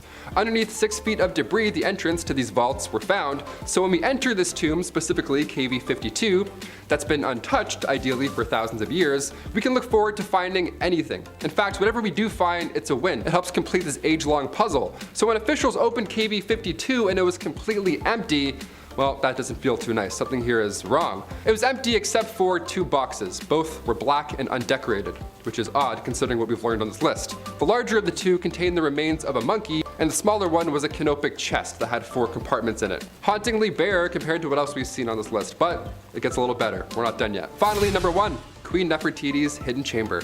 When researchers are 90% sure about something, that's a pretty good sign. You only say you're 90% sure of something when you know for sure. You leave 10% in case anything else goes wrong out of your control, right? 90%, that's confident, we got this. So when Egyptian authorities said they're 90% sure there's a hidden chamber in King Tut's tomb, well, we got a little jazzed. Got some jazz hands going on. Not gold, jazz hands. Back in 2015, a paper was published on the burial of Queen Nefertiti. Archaeologist Nicholas Reeves argued that while conducting scans on the ancient site, Reeves found what resembled traces of doors beneath the plaster. Now, it's been considered previously by archaeologists that King Tut's mask, having ear piercings and all, suggests that at that time, that tomb and that death mask was actually meant for Queen Nefertiti, not King Tut. But because King Tut died suddenly when he was 19, plans had to quickly change. 90% sure is good enough for me. What do you guys think? Comment down below all your thoughts. Number 10, bowling. Where would we be as a species if we didn't spend the entirety of the 1990s in bowling alleys and arcades? In later years, they seem to have fallen out of style, and for the life of me, I can't figure out why. Where else for $20 a person can you spend time in a large building with the heat on, and the youngest people besides you and your friends is a league of retiree bowlers saying questionable things in the lane beside you? A blue carpet with planets and rocket ships has the same amount of character as the musty clown shoes you wear as you approach the snack stand. A waft of radioactive nacho cheese assaults your nose as the bubblegum chewing student behind the counter asks if you want another room temperature domestic beer. Nice. The foam and bacteria forming in your stomach is a classic tale of a bowling alley tucked away in a Midwest snow-covered state. Nice. Now, with my colorful depiction aside, let's get to the history. None of that glory would be possible without the Egyptians. Yes, they invented bowling. No nacho cheese and weird animations on the TV, but it was still bowling. The ball was made of rope and leather, or sometimes rock, as were the pins. Throw it at the pins, simple, that's it. That's bowling. Number 9, math. Oh, math. You remind me of a simpler time. A time when I was bawling my eyes out while my dad asked me over and over again, "What is 9 times 3?" Expecting me to come up with the answer under the enormous weight of patriarchal pressure. 27, Dad! It's 27! While the ancient Greeks usually get credit for coming up with mathematics, they actually took it from the Egyptians across the Mediterranean. And then, yes, they improved upon it. The Egyptians used a numeral system that helped them solve equations involving multiplication and the absolutely disgusting fractions. These guys understood concepts such as geometry and algebra, and they were the first civilization to develop and solve second-degree quadratic equations. I don't even know what that means. I wonder if there was ever a little ancient Egyptian boy who got yelled at the ancient dinner table by his ancient father about finding the circumference of a circle in the middle of the night. Probably. Number 8, papyrus. I heard Egyptians like paper. Well, you're gonna be doing a lot of paper rolling when you're living in a van down by the river. Huh, strange. I think I've heard that somewhere before. Yes, the Egyptians gave the world papyrus, which eventually would become paper. Writing stuff down before this was very difficult. It was inscribed in clay or stone tablets. That's hard. How is a stenographer supposed to do their job? Or when you get mad at an office printer for not working, you can't just break the tablet. We've all been there before, and if I were to make a list of the most important inventions of all time, paper would be on that list. Number 7, black ink. So you make papyrus paper, but what the heck are you gonna use to write on it? Ink. You're gonna use ink. Obviously. That's right, the ancient Egyptians actually invented ink. Now, they weren't the only ones. The Chinese also invented ink around the same time as well. But this video ain't about them. The ink used by the Egyptians was made from soot and ash from burning wood or oil mixed with water. Some of their inks even contained lead that would help ancient Egyptians bind the ink to the paper. But they didn't just use black. They had red inks made from iron-based compounds, as well as blue, green, white, and yellow. It was a colorful place, and they were likely a colorful people. Number 6, the haircut. A little off the top, Ramses. Honestly, it's time for me to get a haircut too. Is there any mommy out there willing to cut a blue-eyed boy's hair? I wish. I could go for some home cooking too. Anyway, I digress. Yes, the Egyptians very well may have invented the haircut, or at least regular grooming practices. Having long hair just wasn't in their culture, and honestly, in the hot sun and sands of Egypt, can you blame them? I don't think so. When I was younger, I used to have my head shaved. I thought it looked good. It kinda did, but the main reason I did it Because it kept me cool, it was functional. It may surprise you that yes, we got hot summers in Canada. So I can understand why the Egyptians did that. That being said, they did manage to keep some of their facial hair because beards are like makeup for men. We just look better with them. We look good. It's a good look. Number 5, the plow. Back in the day when we started to move away from the hunter-gatherer lifestyle to more of a work the land and make a new farm lifestyle, Omari would go out into the field with his hoe and cultivate his land by hand. As you can imagine, this takes a hell of a long time, but we're a problem-solving species. That's why we got to where we are now. Enter the plow and the evolution of agriculture. So basically, you take your 2 favorite oxen and you connect them together, and you connect them to a beam of wood that shoots out behind to the plow handle and to the blade of the plow that would go into the ground and be dragged behind by the ox, breaking up the ground. All the farmer has to do is sow the seed. This simple invention changed everything, and it's still used in places where machinery is just unaffordable. Number 4, the calendar. No one would blame you if in the last 2 years you forgot what day it was. I know after spending a lot of time inside, I forgot what day it was, but every day is a Saturday when you eat spicy chicken wings in your tighty whities. Well, the Egyptians may have had one of the first calendars, and a gosh darn good one too. Their calendar had 12 months and over 300 days. The trouble is, after a while, it kind of got a little inaccurate. They did their best to fix it. I mean, clearly, if you look at the calendar, clearly it's the 5th of, I think that looks like 3 men walking in sand.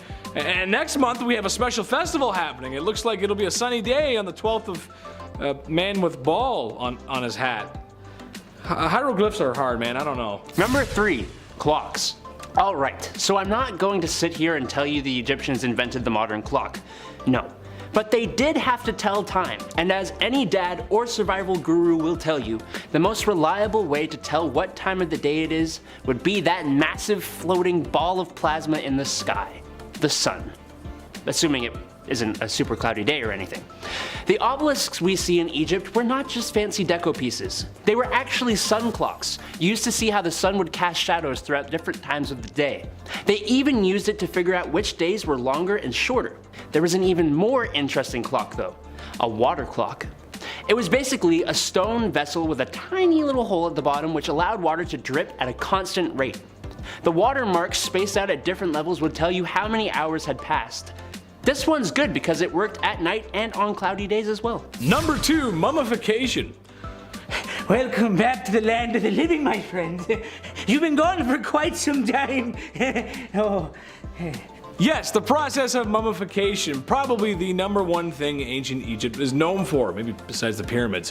While not the only civilization of the past to practice this, they kinda ran the show here. Basically, the pharaoh's corpse has to stay fresh so their soul can make it into the afterlife. The heart stays, but everything else is like a furniture after a bad divorce. It must go. The brain was stirred up like a family reunion square dance and drained like last night's punch bowl. But wait, horror fans, there's more. Lungs, liver, bladder, intestines, stomach, kidney, and basically anything you can scoop out with your favorite ice cream scoop is going. But don't toss them out though. Some of these organs were preserved in jars. Makes nice decorations beside the piles of gold found in the tombs. Yes, my liver jars. Oh, yes. Number 1, cosmetic makeup. The ancient Egyptians created makeup as far back as 4000 BC. That's a long time ago. And that's how long we've been obsessed with our looks. Yikes. Their makeup actually served more of a purpose than just looking good though. The eye makeup they used specifically was believed to cure eye diseases, which wasn't true, and would protect them from the evil eye, which, I don't know, could have been true. Kind of like the ink, they would use soot, but they would combine it with a lead mineral called galena to create a black substance they called coal. That's K-H-O-L, not C-O-A-L. They had multiple colors actually. They would make green makeup by combining malachite with galena. Now, if you saw our bizarre beauty products and history video, you probably know that lead, even lead minerals like galena, aren't really great for you. But hey, anything in the name of looking good. Kicking off our list at number 10, ancient Egyptian eyeliner. Whenever you see hieroglyphics or any art depicting the great pharaohs, they're usually rocking some impressive eyeliner. They look great, right? Like a 90s pop star, they look awesome. Ancient Egyptians were the OG eyeliner users. They made their own eyeliner from lead salts. And no, before you think about getting creative, do not try this at home. This wasn't an ideal process. See, for starters, these salts were quite high in lead concentration. So, in order to avoid that mess, ancient Egyptians first first had to process and then filter that lead salt for up to 30 days in order to get the lead levels low enough to even be applied. So you had to plan accordingly. You're like, oh, I have a pharaoh date in 30 days? Perfect, we'll start now. It was a hazard if done incorrectly. Not only was this ancient beauty practice, well, beautiful to look at, but Egyptians also needed eyeliner to protect against sun damage, as well as fight off any infections. Yeah, we don't encourage rubbing lead on your eyes today. We have a few different methods on, how to look good.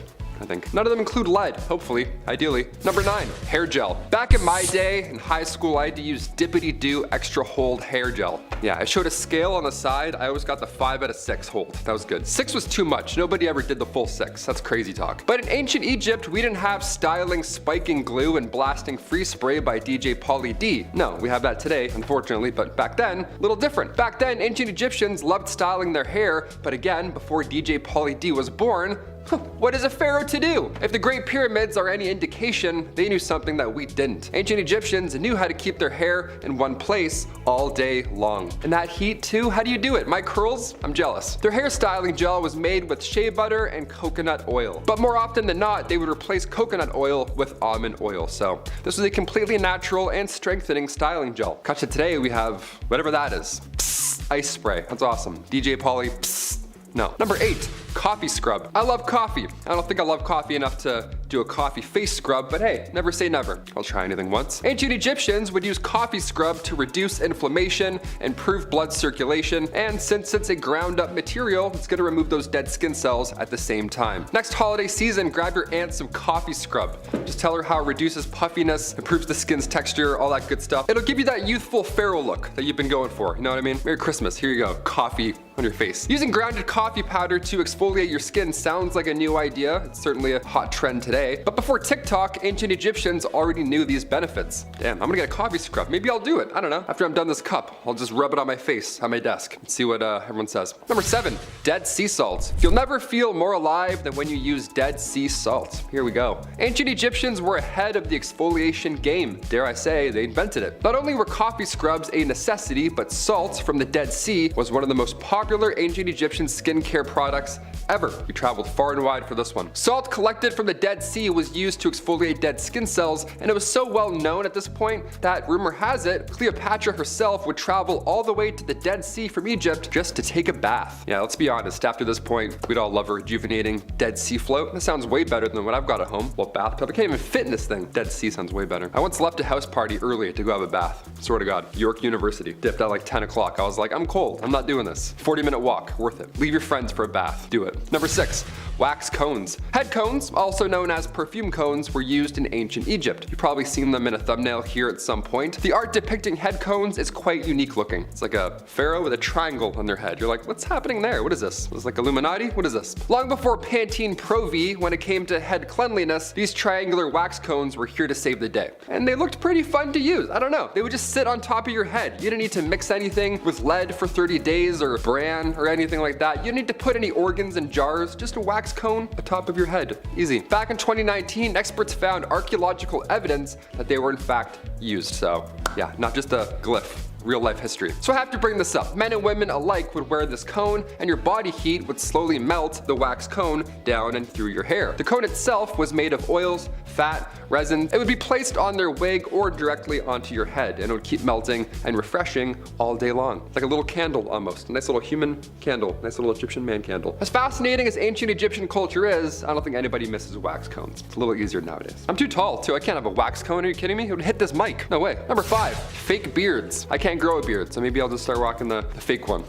like Hatshepsut. Long before Cleopatra, Hatshepsut was the first woman to obtain power as a pharaoh. She was the 6th pharaoh of the 18th dynasty. There were just a few that were women in total, but during her reign back in the mid 1400s BC, following the death of Thutmose II, she was determined on being portrayed as a male. The pharaoh, fake beard, the massive muscles, historians believe that this was all done as an act of politics. After her passing, come 1458 BC, her stepson took the throne, Thutmose III, and he destroyed everything in her name and image. Well, mostly everything. Now we have this bearded pharaoh that we're pretty sure we figured out. Number 4, acne. Ancient Egyptians came up with an interesting method on getting rid of those pimples, that's for sure. Remind you, this was long before Dr. Pimple Popper was ever a thing, so Again, creative. Physicians back then discussed pimples as these elevated spots with black tops that can plague your skin from 4 to 5 years. And by squeezing these spots, you force out the maggot inside. Yeah, blackheads were called maggots back then. Imagine your partner, hey, can you get this pimple on my back? Yeah, I think I got some maggots in there. I don't know. I'd be sick. See ya, now we're single. They would refer to severe cases of acne as maggots that lie in a bed of roses. Hey, if a physician ever told me I had maggots that lie in a bed of roses on my persons, I would faint. That's the scariest news I've ever heard in my life. That's some bad news, man. Dermatological disorders were thought to be human skin taking on the properties of animals. Yeah, oh, you have acne? Are you sure you're not turning into a bird? Maybe it's that. Come back next week. Ancient Egyptians would use honey, vinegar, turpentine, and emulsion of bitter almonds, all to get rid of acne, hopefully. Sorry, maggots, not acne, maggots. All to get rid of maggots. I'm gonna go throw up. Number 3, prosthetics. The ancient Egyptians were a culture of firsts, and some of their achievements we still have no idea how they were able to accomplish. Like the pyramids, I couldn't tell you. Could you? Didn't think so. Hit that thumbs up. We're both wrong. We're both learning. It's very likely that some of the first ever prosthetics were used in ancient Egypt. How fascinating. Imagine being the first guy to make a toe, a fake toe. A female mummy who was discovered near Luxor had her death dated somewhere between 950 and 710 BCE. And she was also found with a prosthetic toe made from wood and leather on her person. While this of course is a wonderful cosmetic replacement, and it's no secret that the ancient Egyptians certainly valued aesthetics, it seems as though this prosthetic toe was completely functional and was actually used to help this woman walk. The toe, after it was discovered, had significant signs of wear and tear, which then inspired experts to start a study, look a little further. And they did. So they took participants and tested their gait, both with and without the use of a replicated toe. And in ancient Egypt, the common footwear were sandals, and walking in them would have been next to impossible without a big toe. So it's clear that this prosthetic was very helpful and important to those similar to this Luxor mummy. Not exactly a beauty practice, but I'm sure they also felt a little more confident with that toe. This is also too impressive to exclude. Beauty list. I'm like, yeah, toes are beautiful. Why not? Throw them on. Number 2, henna. I got henna done a few years ago and I totally blanked. I forgot that it lasted longer than like 2 days. I was like, day 4, I'm like, what's going on, man? Is this permanent? While on one hand, pun intended, it is beautiful, ancient Egyptians' use of henna went beyond style and beyond imaging oneself after the gods. See, henna also has cooling effects on the body, and ancient Egypt was quite hot. It was used by ancient Egyptians to color their hair and fingernails in shades of red and orange. Now this exact shade also provided comfort on hot days. Come back with some henna. Kind of nice. It lasts longer than a few days though, just so you know if you want to get henna. It's important to know. That guy did not tell me in Greece. No, he did not. And finally, number 1, deodorant. When it comes to deodorant, today we listen to the Old Spice guy. He's always whistling about something new. But long before he was born, ancient Egyptians used ostrich eggs for deodorant. They made perfumes and oils, this is commonly known, but they were also the first to use any type of deodorant, like underarm deodorant. It was so impressive. Ostrich eggs mixed with a little fat and tamarisk and tortoise shell and then nuts, mix them all together and bam, there you go. You're ready for date night. Just apply all of that on your body. Another method was a little more yummy than ostrich eggs and nuts. See, Egyptians would also use porridge balls. How creative is that? Flavored porridge rolled up and safely tucked in your underarm right there on your little smelly chicken wing. This morning I had some deodorant just crumble apart when I was applying it. You ever have that happen? Turns to feta cheese all of a sudden, mid-application. Now my bathroom sink looks like a Greek salad. Smells great, but not practical. Might have to go back to the porridge ball method. Who knows? Maybe I have one right now. Maybe that's why I haven't moved this arm the whole time. Who knows? We're gonna start with the latest and the greatest. Number 10 is the latest Saqqara discoveries. So on January 26th of 2023, after a year-long excavation of the notorious Saqqara necropolis, 2 ancient tombs that date back to the 5th and 6th dynasty of the Old Kingdom are unveiled to the public. Zahi Hawass, who isn't my favorite person to cite, gave a statement on one of the mummies found. Kanohe Dedefe was an inspector of officials, supervisor of nobles, and a priest in the pyramid complex of Unas. Mehdi had many titles, one of them being the Keeper of Secrets, which is a title you'll hear again later in this video. This would also be a great time to take a second and subscribe to The Hive if you're a fan of discoveries such as these. Also found was a stone sarcophagus with a mummified man named Fatek. But the most important of the dusty corpses found was a gold leaf covered mummy. Hekashepes was found down a 15-meter burial shaft inside a large large rectangular limestone sarcophagus. While other mummies have been found with this unusual coating choice, Hekashepes gets to take seniority. This mummy is the oldest complete mummy covered in gold, Hawass said in an interview, having led the excavation himself. The excavation team also found dozens of other valuable artifacts, including statues, some of which still have their original paint intact, as well as amulets, coins, earrings, rings, and tablets, all of which are currently being displayed at the Step Pyramid of Hawzer in Saqqara. Number 9 is the Tomb Special of collecting crocs. Archaeologists excavating the Theban necropolis in Egypt made an extraordinary but unusual discovery, which was announced on December 20th of 2022. 9 crocodile heads placed inside 2 tombs belonging to high-ranking nobles. Archaeologist Patrick Chudzik told the Newsweek that the discovery was the first of its kind, as crocodile remains have never been discovered inside the tombs of Egypt, despite usually being found inside of temples or special catacombs. Dr. Chudzik explains, in our case, things are different. Firstly, only the heads and not the entire bodies of these Nile reptiles have been deposited in these tombs where we work. Secondly, they were not mummified, only wrapped in linen. There is a significant difference in this, as no preservatives were used. Finally, the remains were found in the tombs of humans, not catacombs of sacred animals. The tombs belong to 2 top officials during the reign of the pharaoh Nefertari Mentuhotep II, one being the Chancellor Cheti, a high official, but the occupant of the second tomb is actually still anonymous to us. Placing of the crocodile heads in the tombs, according to Dr. Chudzik, certainly was unusual, but not entirely unprecedented. He believes that earlier researchers paid scant attention to such finds that depict cultural practices but weren't treasures, stating that it's likely similar offerings had been placed in quite a few other tombs of rich individuals, but those offerings were discarded by the earlier researchers who discovered them. Number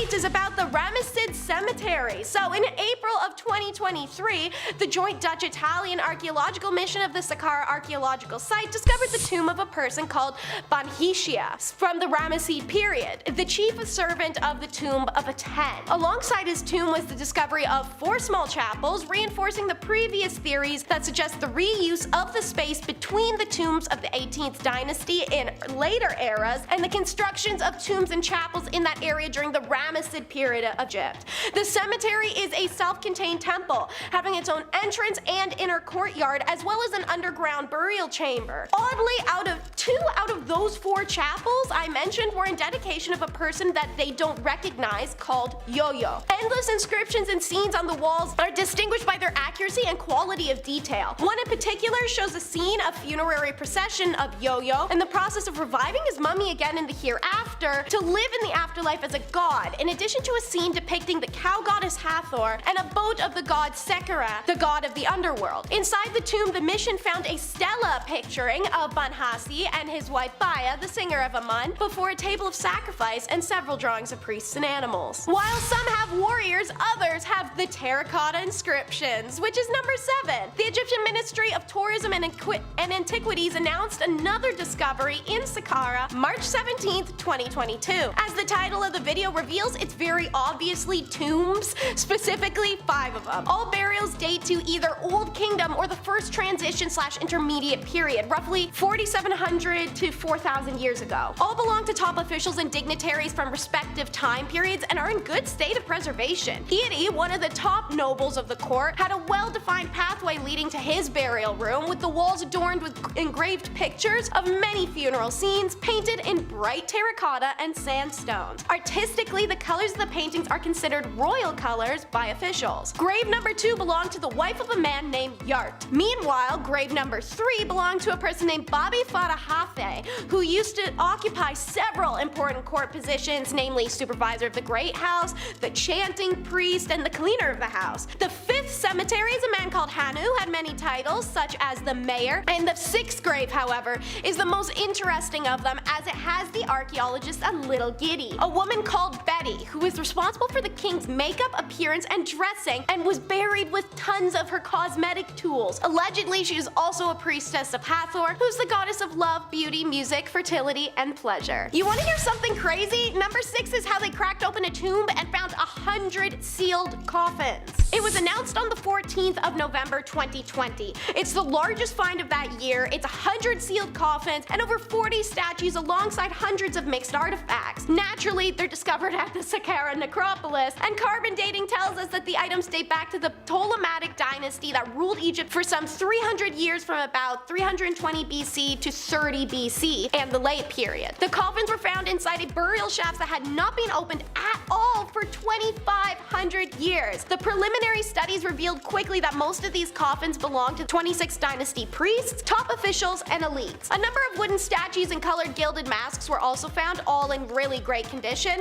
and 28 of the statuettes are Ptah Sokar, the main god of the Saqqara necropolis. But there's one very special and unusual statue in this tomb, a bronze statue of the god Nefertiti. The statue is inlaid with valuable precious stones. We're talking red agate, turquoise, jade, and lapis lazuli. It is 35 centimeters tall and has the name of its owner, Badia Muniz, engraved in its base like Andy in Toy Story. I mentioned telling y'all about another keeper of the secret, so that's exactly what number 5 will be. This impressive tomb complex belonged to Keres, a priest and official who was once the most powerful in Egypt, aside from the pharaoh, of course. It was found during an excavation of an unfinished pyramid that's adjacent to 2 extensive necropolises, but the identity of the builder or even the name of the unfinished site is still unknown. On a mission to gain that information, the Czech team were working on the site for only 2 weeks when they made their remarkable and unexpected discovery. The burial complex contains a tomb but also a series of other rooms, and one held a cult chapel which serves as a magnificent example of Old Kingdom architecture. In the tomb room, however, there's a limestone coffin and a statue of Keres, which has been somewhat miraculously preserved in its original location, according to the Czech Institute of Egyptology's report. It even still had some of its original paint. So,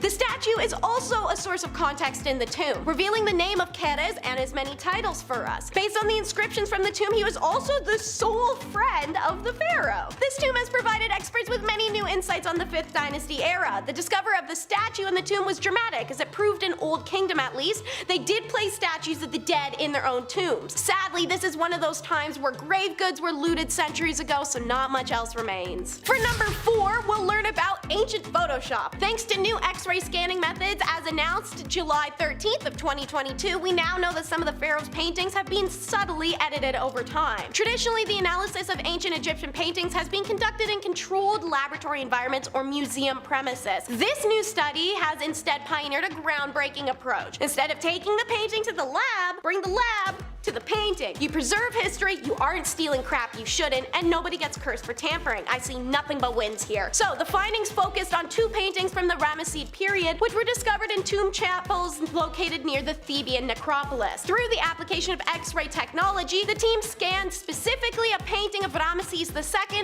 unveiling hidden details imperceivable to the naked eye. Previously, scholars speculated the painting depicted the pharaoh grieving the loss of his father. However, the latest scan of the portrait challenges the interpretation, as Ramesses can be seen beneath a cult canopy before the enthroned Ptah. Additionally, there's adjustments to the crown and other royal items in the portrait of Ramesses II, and he's currently depicted wearing a Lamovsek collar, which was not historically used during his reign. Underneath that new layer of paint is the original painting of a Shebu collar. These modifications likely reflect shifts in the symbolic significance of these elements over time. This finding suggests that ancient Egyptians continuously adapted their artistic expressions to convey evolving cultural and religious ideologies even when pharaohs had passed. This next tomb is a bit more recent and a bit more strange. Number 3 is Pet Cemetery. May 28th of 2023 marked the completion of the 6th excavation season in the Saqqara. They had announced their latest finding, 2 humans and an animal embalming workshop, as well as 2 tombs of notable officials and their wives, all conjoined together. According to the press release from the Egyptian Ministry of Tourism and Antiquities, the structures date back to the 30th pharaonic dynasty to the Ptolemaic period around 2400 years ago. The newest discovered animal embalming workshop was constructed with mud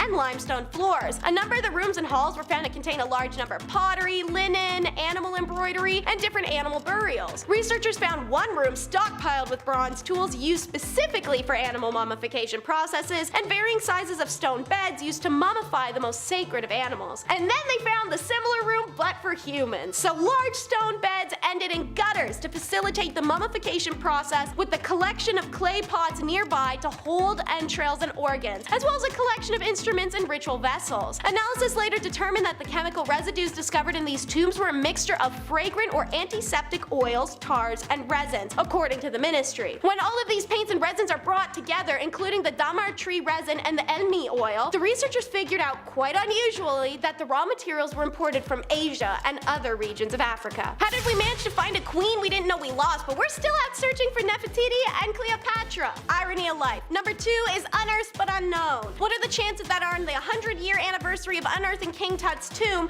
archaeologists discovered hundreds of tombs and mummies buried in Giza? This genuinely happened on November 4th of 2022, and even crazier, it's attached to a pyramid of a never-before-known ancient Egyptian queen. So, to quote Zahi Hawass, most burials known in the Saqqara previously were either from the Old Kingdom or late period. Now we have 22 interconnected shafts ranging 30 to 60 feet, all with New Kingdom burials. AKA, this is an unusual but incredible find. Buried within these shafts, archaeologists found huge limestone sarcophagus alongside 300 beautiful coffins, Hawass said. The coffins have individual faces, each one unique, distinguishing between men and women, and are decorated with scenes from the Book of the Dead. Each coffin also has the name of the deceased and often shows the 4 sons of Horus who protected the organs of the deceased. This shows that mummification reached its peak in the New Kingdom, still quoting Hawass. Some coffins have 2 lids, and most amazing coffins so far had the mask of a woman made completely of solid gold. In addition, they found a pyramid commemorating a previously unknown queen. We have since discovered that her name was Neith, and she had never before been known from historical record. It is amazing to literally rewrite what we know of history, adding a new queen to our records. While much of the life of the real Queen Neith still remains unknown, the discovery of her pyramid is likely to provide significant insight into her role. This tomb's discovery was far grander than that of Tut's, yet war overshadowed its discovery, making it back page news. Well, today it gets its rightful attention as number 1. It's the Silver Pharaoh. To start some context, in ancient Egyptian culture, gold was considered the flesh of the gods, while silver was believed to be their bones. Gold was abundant in ancient Egypt, making silver more valuable as it had to be imported from Western Asia and the Mediterranean. Okay, now story time. So, amidst the chaos of the Second World War in Western Europe, a French archaeologist found the world's most fabulous tomb. At the world's worst time. As said, the discovery is largely overshadowed despite its magnitude, somewhat understandably as European societies preoccupied with escalating conflict. What amped the magnitude of this find was that the pharaoh was entombed in a solid silver coffin, a massive testament to immense wealth and power that we've never seen in another Egyptian tomb since. Bonus points for the silver anthropod coffin being found in a pink granite coffin, which in turn was encased within a plain granite sarcophagus. Unlike Tut's body, however,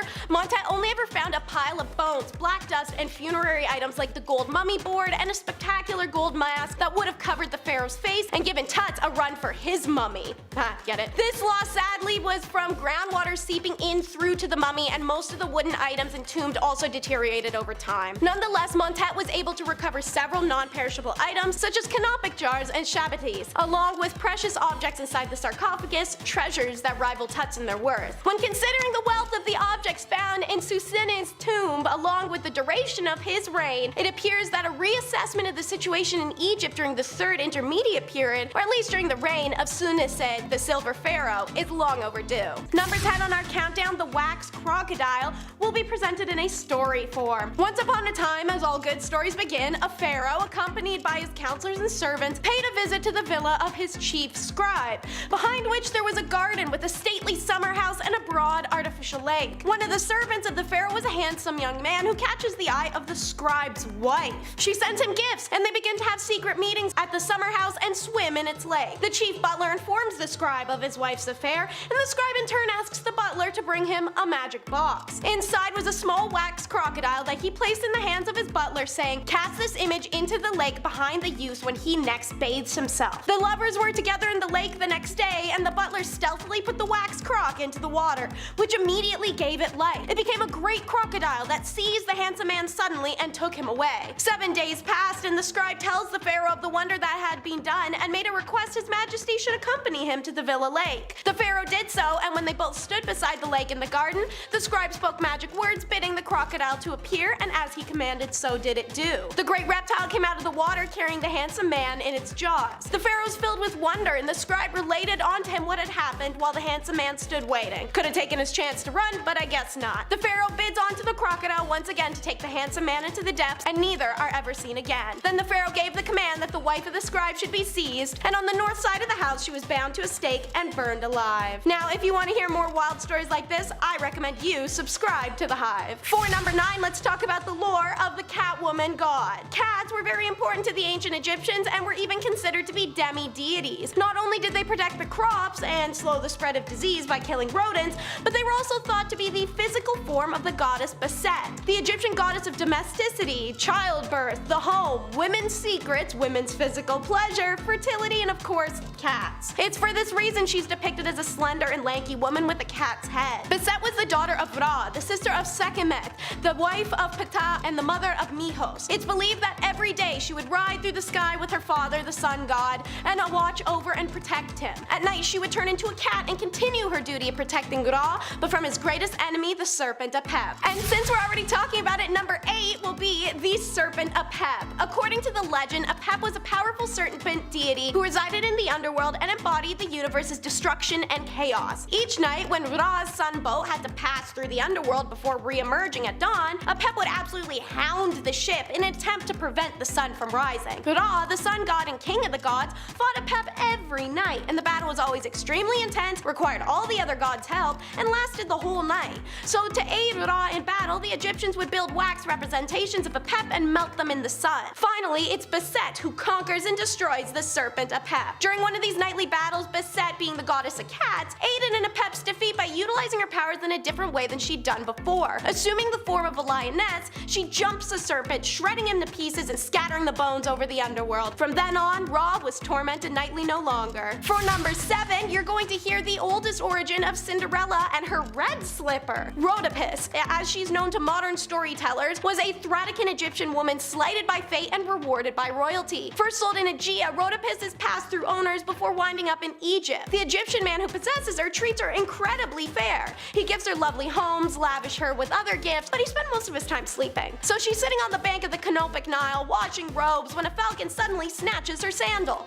Rhodopis is in awe, for she knew it was the god Horus who had taken her shoe, but wondering what the Horus appearance could mean. Unbeknownst to her, however, the falcon had taken it to Memphis and dropped the sandal in the lap of none other than the pharaoh Amasis himself. Possessed by the sandal's simplicity but beautiful red color and being an obvious sign from the god Horus, the king sent his men in all directions of the country in quest of the woman who wore it. According to Greek geographer and historian Strabo in his geography book 17.33, she was found in the city of Naucratis. Hearing the trumpets and gongs of the emperor, she had hidden in the bushes while other girls tried to force their feet into her sandal. But the emperor spots her and requests she come out and try it. Naturally, Cinderella style, it only fits her, and she pulled the matching one from her robes. The pharaoh and Rhodopis are united by the god Horus, and the servant girl becomes the next queen of Egypt, to whom Herodotus, Diodorus, and Strabo say the third pyramid of Giza was attributed to. For number 6, we're getting another Grecian-influenced myth, that of Oedipus and the Sphinx. So, the legend of the Sphinx is a famous Egyptian myth about a creature with the head of a human woman and the body of a lion. Sometimes the Sphinx is also depicted to have wings, but that's more of a Greco-Roman component. According to the story, the Sphinx was said to have been sent by the sun god Ra to guard the entrance of the city of Thebes. The Sphinx, naturally, as you may know, guarded Thebes not only with its might, but with its mind, presenting a riddle for all those who approached it. And to anyone who could not answer the riddle, they would be killed. What was the riddle? What walks on 4 legs in the morning, 2 legs in the afternoon, and 3 legs in the evening? If you don't know the answer yet, I actually encourage you to pause the video and try some guesses before we continue. Let's see if the Sphinx would give you the slice and dice. Okay, so the answer is, drumroll please, a human who crawls on all 4s as a baby, walks on 2 legs as an adult, and uses a cane in old age. Tricky, right? So the myth goes that a young prince named Oedipus, yes, the one who marries and does stuff with his mom,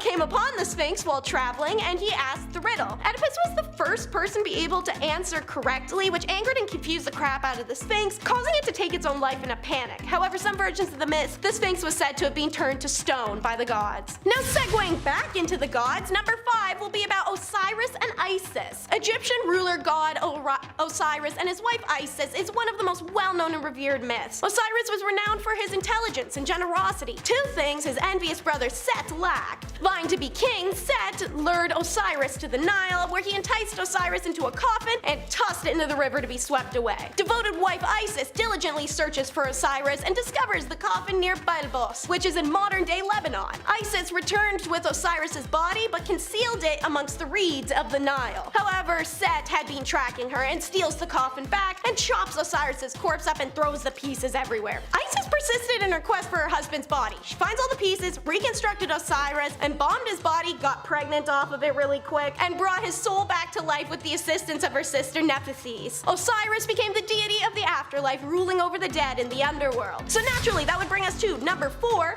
which is Horus versus Set. The story is told in the Chester Beatty Papyrus number 1, Contendings of Horus and Seth, which dates back to the early Middle Kingdom, but the myth most likely has origins even earlier than that. So upon embalming Osiris, his son Horus is conceived and then born. Thoth and Shu declare Horus the rightful ruler of Egypt, but Ra argued that Seth was more powerful, therefore deserved the throne. So cue a massive battle. First, they have a hippo breath holding competition. Isis gets involved, and as a result, Horus feels betrayed by his mama and cuts her head off. Then Seth gouges Horus's eyes out while he's asleep, and Hathor has to return them. The judges wanted the two gods to make amends since crap is getting petty, so they do, but the wily Seth decided to seduce Horus for a scheme. Some very R-rated stuff goes down between the men, but Horus is smart and collects the seed of Seth instead of having it go somewhere else. He brings the seed to his mother, Isis, who proceeds to freak out and cut off his hand. And then she collects some of Horus's seed in a bucket for revenge against her brother Seth for trying to trick Horus. How? She goes to Seth's garden, finds his favorite lettuce, and dumps the seed all over it. So here comes Seth,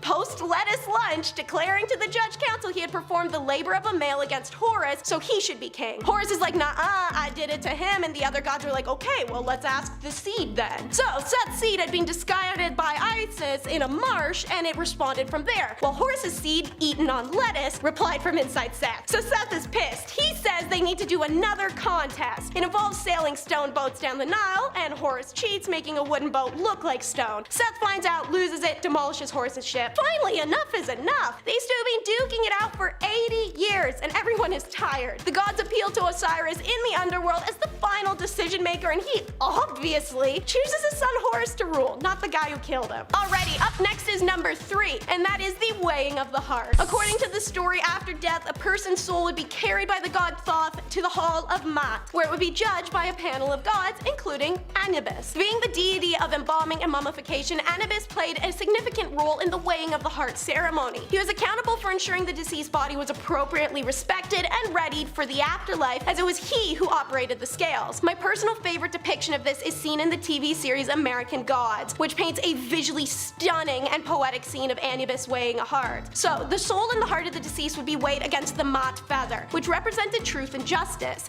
If the soul were pure and sinless, it would be permitted to enter the hereafter, but if the soul was laden with guilt, it would be devoured by Amit, a hideous beast comprised of a lion, crocodile, and hippo. This next story is a long-winded one. It's number 2, the secret name of Ra. So, Ra was known by many names to the gods and humans alike, however he had one secret name which gave him his divine power. The goddess Isis sought equal power to Ra and devised a plan to obtain that secret name. Having grown old, Ra couldn't speak without spit running from his lips, and Isis one day collected the soil it fell upon. She baked it into the form of an invisible venomous serpent, which she placed in the path of Ra. When the invisible serpent strikes him, burning venom runs through Ra, who collapses in pain. He's brought to his bed and demands all his godly children come to him. His children run to his bed in sorrow, and unto Ra spake Isis, saying, I shall weave spells, I shall thwart thine enemy with magic. Lo, I shall overwhelm the serpent utterly in the brightness of thy glory. Thou must even now reveal thy secret name unto me, for verily thou canst be delivered from thy pain and distressed by the power of thy name. Hotter than fire burned the venom in the heart of Ra.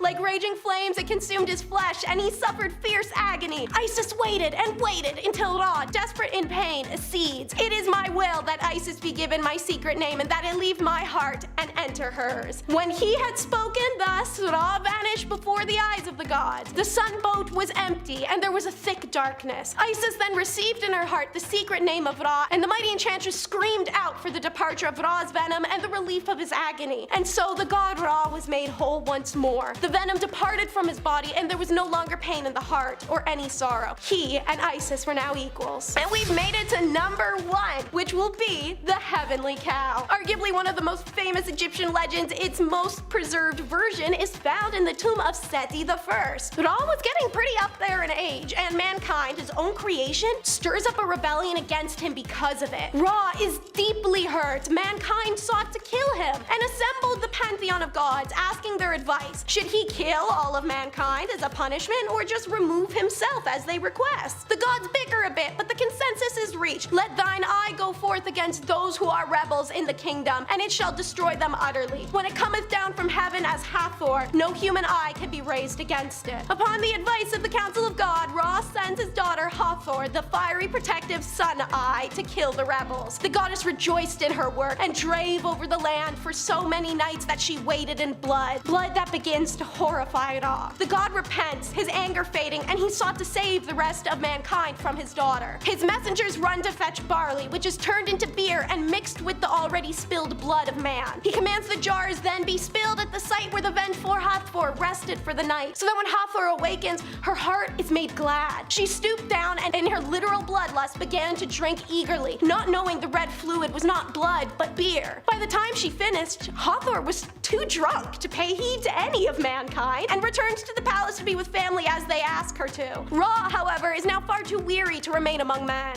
He settles down with that family and shares the news of his earthly departure for the sky and calls upon his father Nu and the goddess of the heavens Nut to aid him. Nut takes the form of the celestial cow and ascended up, carrying Ra to become the son of all earths. Number 10, overshadowed and the beard. Hatshepsut for a long while was content to play the supporting role among Egypt's royals, but when she decided she wasn't anymore, things took a turn. She was the daughter of Thutmose I and wife/sister to her half-brother Thutmose II. I know, don't worry, I'll address it later in the video, stay tuned.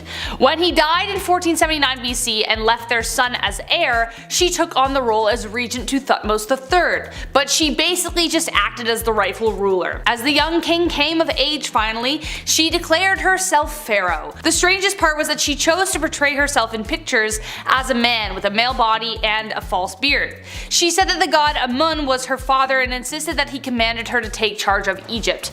Who's gonna argue with a god, right? But no one could quite explain the issue with the beard. Nevertheless, during her reign, it was a time of peace and prosperity for Egypt. Number 9, Sesostris. Sesostris was one of the greatest military commanders in Egyptian history, who was celebrated for the extent of his conquests. He stretched the kingdom further than anyone before him, but he was not without his quirks. According to accounts by Herodotus, Sesostris left pillars on every battlefield. Along with the usual bragging and boasting of how he won, he would carve into them images of genitalia, like people do on the bathroom stalls, you know? If he thought that his enemy fought valiantly, he carved a. If he thought they didn't put much of a fight, he would carve a. Great. Yeah, that just goes to show what he thought about things. The latter was a sign of disrespect for his subdued enemies, while the other was a sign of honor, like, hey man, you stuck it to me. Apparently, some even stood the test of time, lasting over 1500 years and seen firsthand by Herodotus himself. For those of you who don't know, for reference, Herodotus is considered as the father of historians, one of the very first to take up the task. Number 8, ceremonial seating. The whole idea behind the pharaohs was that they were direct descendants from the gods themselves. Therefore, they too had deific powers and had the capability of restoring life to the land. The Nile River had significant importance to the people of Egypt. It provided fertile soil and water irrigation. It was pretty awesome. In order to ensure its abundance would continue, pharaohs would organize a festival where they would ceremoniously fill it with their seed. Yeah. Some historians believe that this was in honor of the creation story of how life came to be, and therefore it was kind of like a fertility festival. Crowds would gather at the Nile and await the arrival of their pharaoh. They would then disrobe and give their pleasure into the river to ensure its bounty. Some historians say it was just the pharaoh who did this, while others say that the men joined in after. Evidence still remains pretty slim as to whether this really did happen, so take this one with a grain of salt, but that's not to say that there isn't any evidence at all that it did happen. So there. Number 7, deliver me naked. Cleopatra is known as one of the most beautiful women in history, but this could be due to how she used her feminine wiles to get what she wanted. Her beauty and cunning became renowned as a result. While other queens, like the one I mentioned before, concealed their beauty, Cleopatra was all about showing it off, cause girl, if you got it, flaunt it. In order to help secure the political ally and power connected to Caesar, Cleopatra knew how to make an entrance and knew how to win over a guy. It's It's pretty easy. He was around 52 when they met, and the Egyptian queen was just like 20 and in her prime, so she looked great. She smuggled herself into Alexandria, where Caesar was staying, had her servant tie her up in a bed sack, naked, and carried indoors to Caesar, and she was like, "Have at her, buddy." In other words, she wrapped her naked body in a carpet, made Caesar's jaw drop to the floor, and secured one of the most beneficial unions on the spot. Honestly, not really messed up. Kind of badass. Honestly, just do your thing. Work it, girl. I dream of having that confidence with my clothes on. You know what I mean? Go, girl. You got this. You get that empire. Number 6. Cats and the Battle. Ancient Egypt would have welcomed the film adaptation of Cats, unlike the rest of the world, with open arms, and probably would have built a shrine to it. Giant human cats eating human cockroaches would be revered. Bottom line, cats in ancient Egypt were worshipped and treated like family. It was considered a crime punishable by death to harm one due to the belief in the goddess Bastet. One pharaoh even risked losing a battle because of cats themselves. The Battle of Pelusium of 525 BCE between Pharaoh Psamek III and the Persian king Cambyses II resulted in the first Persian conquest of Egypt, all because of cats. Cambyses took advantage of the cat-loving side of Egypt and used hostages of cats and animals as leverage. So they were just kind of like, well, we can't fight if the cats are let loose. What are we gonna do? We can't kill the cats. And that's how they lost that battle. Number 5. Honey-coated. Who here hates bugs bothering them in the summer? Unless they're a bumblebee, because we love bumblebees here, right guys? But me too. No one likes the buzzing of bloodsuckers nipping at your skin while you're chilling out on the beach or barbecue. Well, guess what? Egyptian pharaohs hated it too, except they didn't have bug spray. So what did they do? Well, you know the phrase, you can catch more flies with honey than vinegar? Well, they took that literally. Conveniently, they had servants around them at all times, so to help with the bug problem, they covered them with honey so as to distract the bees and the bugs. So as the pharaohs lounged on the sand or wherever they were, their dutiful servants took on the job of taking on the bug bites. King Pepi, for instance, had a dedicated slave in his entourage who endured it every day, poor guy. It was so effective that he had one designated in each room. Poor guys. Number 4. Assassins. This wasn't necessarily something that he did, but something that happened to him that was pretty messed up. As you can guess from the title, it involved assassins. Ramses III had a lot on his plate during his reign. There were this group of seafarers trying to destroy everyone, the tomb builders did their first labor strike over wage delays, I get you, the economy was deteriorating, weather was devastating food production, things were corrupt as hell, and on top of all this, his secondary wife Ta hated his guts. She, along with a dozen members of his harem, the head of the treasury, a military captain, a butler, the butler did it, and the chief royal chamberlain, hatched an assassination plot. In 2012, researchers used a high-powered CT scanner on Ramses' mummy and saw a massive throat gash covered by an amulet said to have healing powers. The researchers summarized that an assassin cut through Ramses' esophagus and trachea, killing him practically instantly because he probably would have just let out that fast. Some other research suggests that this happened before the other assassination plot unraveled, but either way, not a good way to go. Number 3. Till death do us part. Remember that thing I mentioned at the beginning? Well, if you were a servant to a pharaoh in ancient Egypt, you were hoping that your dude lived a long time, because once they bite the dust, so did you! Now keep in mind, ancient Egyptians believed strongly in the afterlife, so when you died, you didn't just disappear, you literally just traveled to another world. That's the whole idea behind religion anyway. The discovery team organized by NYU, Yale, and the University of Pennsylvania discovered macabre evidence of this tradition. While excavating the mortuary ritual site of Pharaoh Aha, they found 6 graves not far from his tomb. They were skeletons of court officials, servants, artisans who appear to have been sacrificed to serve the pharaoh in the afterlife. Aha's successor, Djir, had more than 200, which are also presumed to be sacrificial burials as well. Number 2. Marrying your siblings. Again, remember the thing I mentioned before and now I'm actually getting to it? I promised, and here we are. Not so long ago, it was normal to court your very own cousin, but today that would be considered a very large taboo. I'm not gonna lie, it gives me the skippies, okay? I don't like imagining even marrying any of my cousins, that's weird to me. But the ancient Egyptians took things even farther, or should I say brought it closer, by marrying their very own siblings. Hey, that's that's one way to guarantee that the line will stay in the family. But knowing what we know about the genetic pool being too close and the complications that can arise, there's things that can go wrong. But nevertheless, it happened. DNA testing from King Tut's corpse revealed that he was a product of a union between two siblings. Pharaohs believed that they were descended from the gods. Therefore, keeping it in the family was crucial in maintaining that bloodline. King Tut even married his own half-sister, same dad, when he was just 10 years old. However, generations of inbreeding resulted in a bone disease that got more severe each time. Cleopatra also married her own brother as well. That was a whole thing, and then she met Caesar and that whole thing we talked about, yeah, that thing. Let's move on. Number 1. Akhenaten. One of the most polarizing figures in Egyptian history, Akhenaten tried to get rid of religion, and as a result they got rid of him.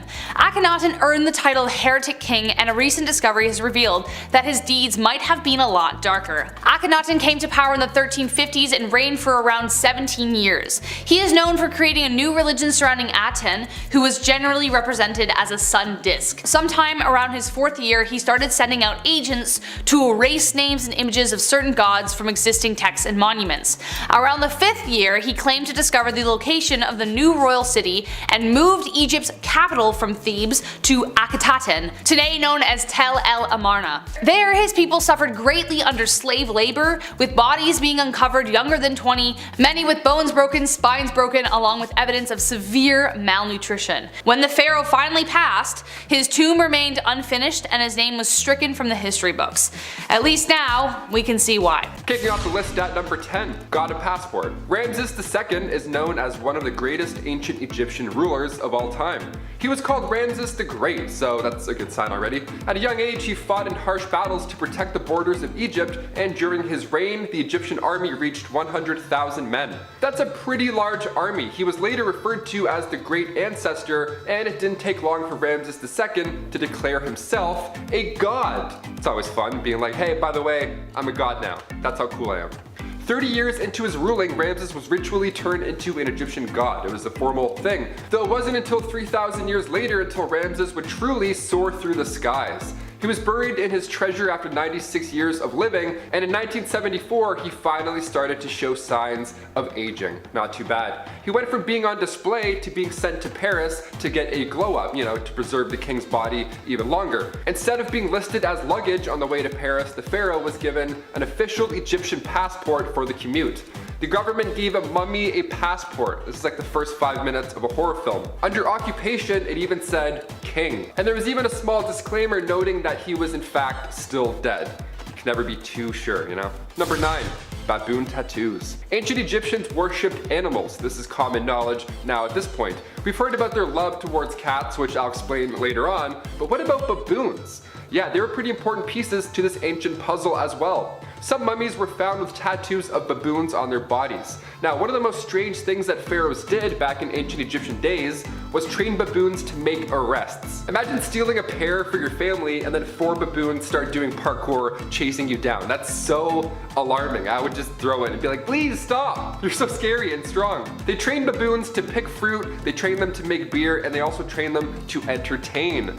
Yeah, these baboons were the life of the party. Their dance moves alone would be reason enough to tattoo one on my arm. So you know what? I get it.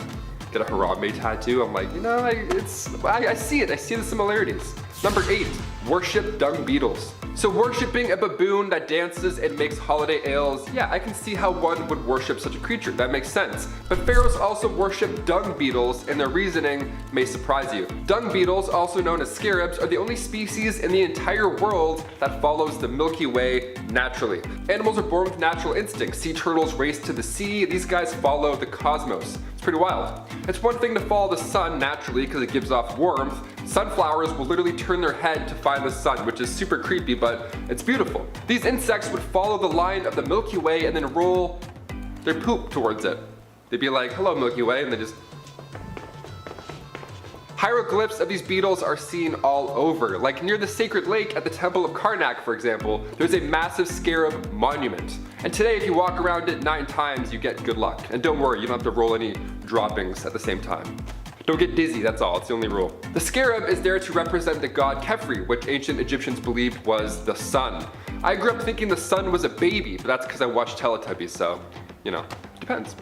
Number 7, surprise each other. Cleopatra and Julius Caesar were a pretty beneficial couple, to say the least. Cleopatra would use Caesar's armies, which in turn would allow her to rule Egypt, while Caesar was eyeing down Cleopatra's extreme wealth. They were the perfect pair. She was able to financially support Caesar enough for him to return to power back in Rome, but how did such a perfect pair meet in the first place? Did Cleopatra swipe right? No. Well, a then 52-year-old Julius Caesar visited the much younger Cleopatra, so she then sent a surprise gift to his chambers. She got her crew to roll her up in a carpet or bed sheets, it's not really confirmed, something along those lines, and then delivered her to his door completely nude. He unraveled a naked Cleopatra and he's like, okay, hello. That's pretty impressive. Cleopatra was down for fun surprises. While we don't recommend this as an approach ever, it's one worth mentioning on our list. Number 6, gender reveal parties. We've all seen those videos. A guy goes to hit a baseball, he misses it, the baseball breaks and there's pink dust all around his feet and he starts crying. It's wonderful. Gender reveal parties were quite popular, until they started lighting wildfires. But back in the day, Egyptians had a pretty interesting method for predicting the gender of a newborn. Instead of peeing on a pregnancy test, you would have to use wheat and barley seeds instead. Depending on how those barley crops grew, they could accurately predict the sex of the child. They were right 85% of the time, which is quite impressive back in the day. We went from watering crops to burning them. Hashtag, it's a boy. Number 5, space knife. Only a few years after King Tut's tomb was discovered in the Valley of the Kings, archaeologist Howard Carter found 2 daggers that were buried with the king. Now, like I mentioned earlier, it's not uncommon to be buried with your treasure or belongings. It's why ancient Egyptians would build these tombs in a certain way, so grave robbers can't just sneak in after you pass away and then take all of your goodies. So 2 daggers were found with King Tut, one made of iron and the other with gold. Now, with iron being more rare than gold during the Bronze Age, this was quite a big deal. With recent advancements in technology, we're able to use a technique called portable X-ray fluorescent spectrometry, and according to the journal Meteorites and Planetary Science, the blade is actually made of iron, nickel, and cobalt, suggesting that its material is that of extraterrestrial origin. A blade fell from the sky and now a king has it. That's pretty insane. Also, aliens? Just saying. Number 4, KV55. Also located in the Valley of the Kings in Egypt, Tomb 55, otherwise known as KV55, was found by Edward Arton back in 1907.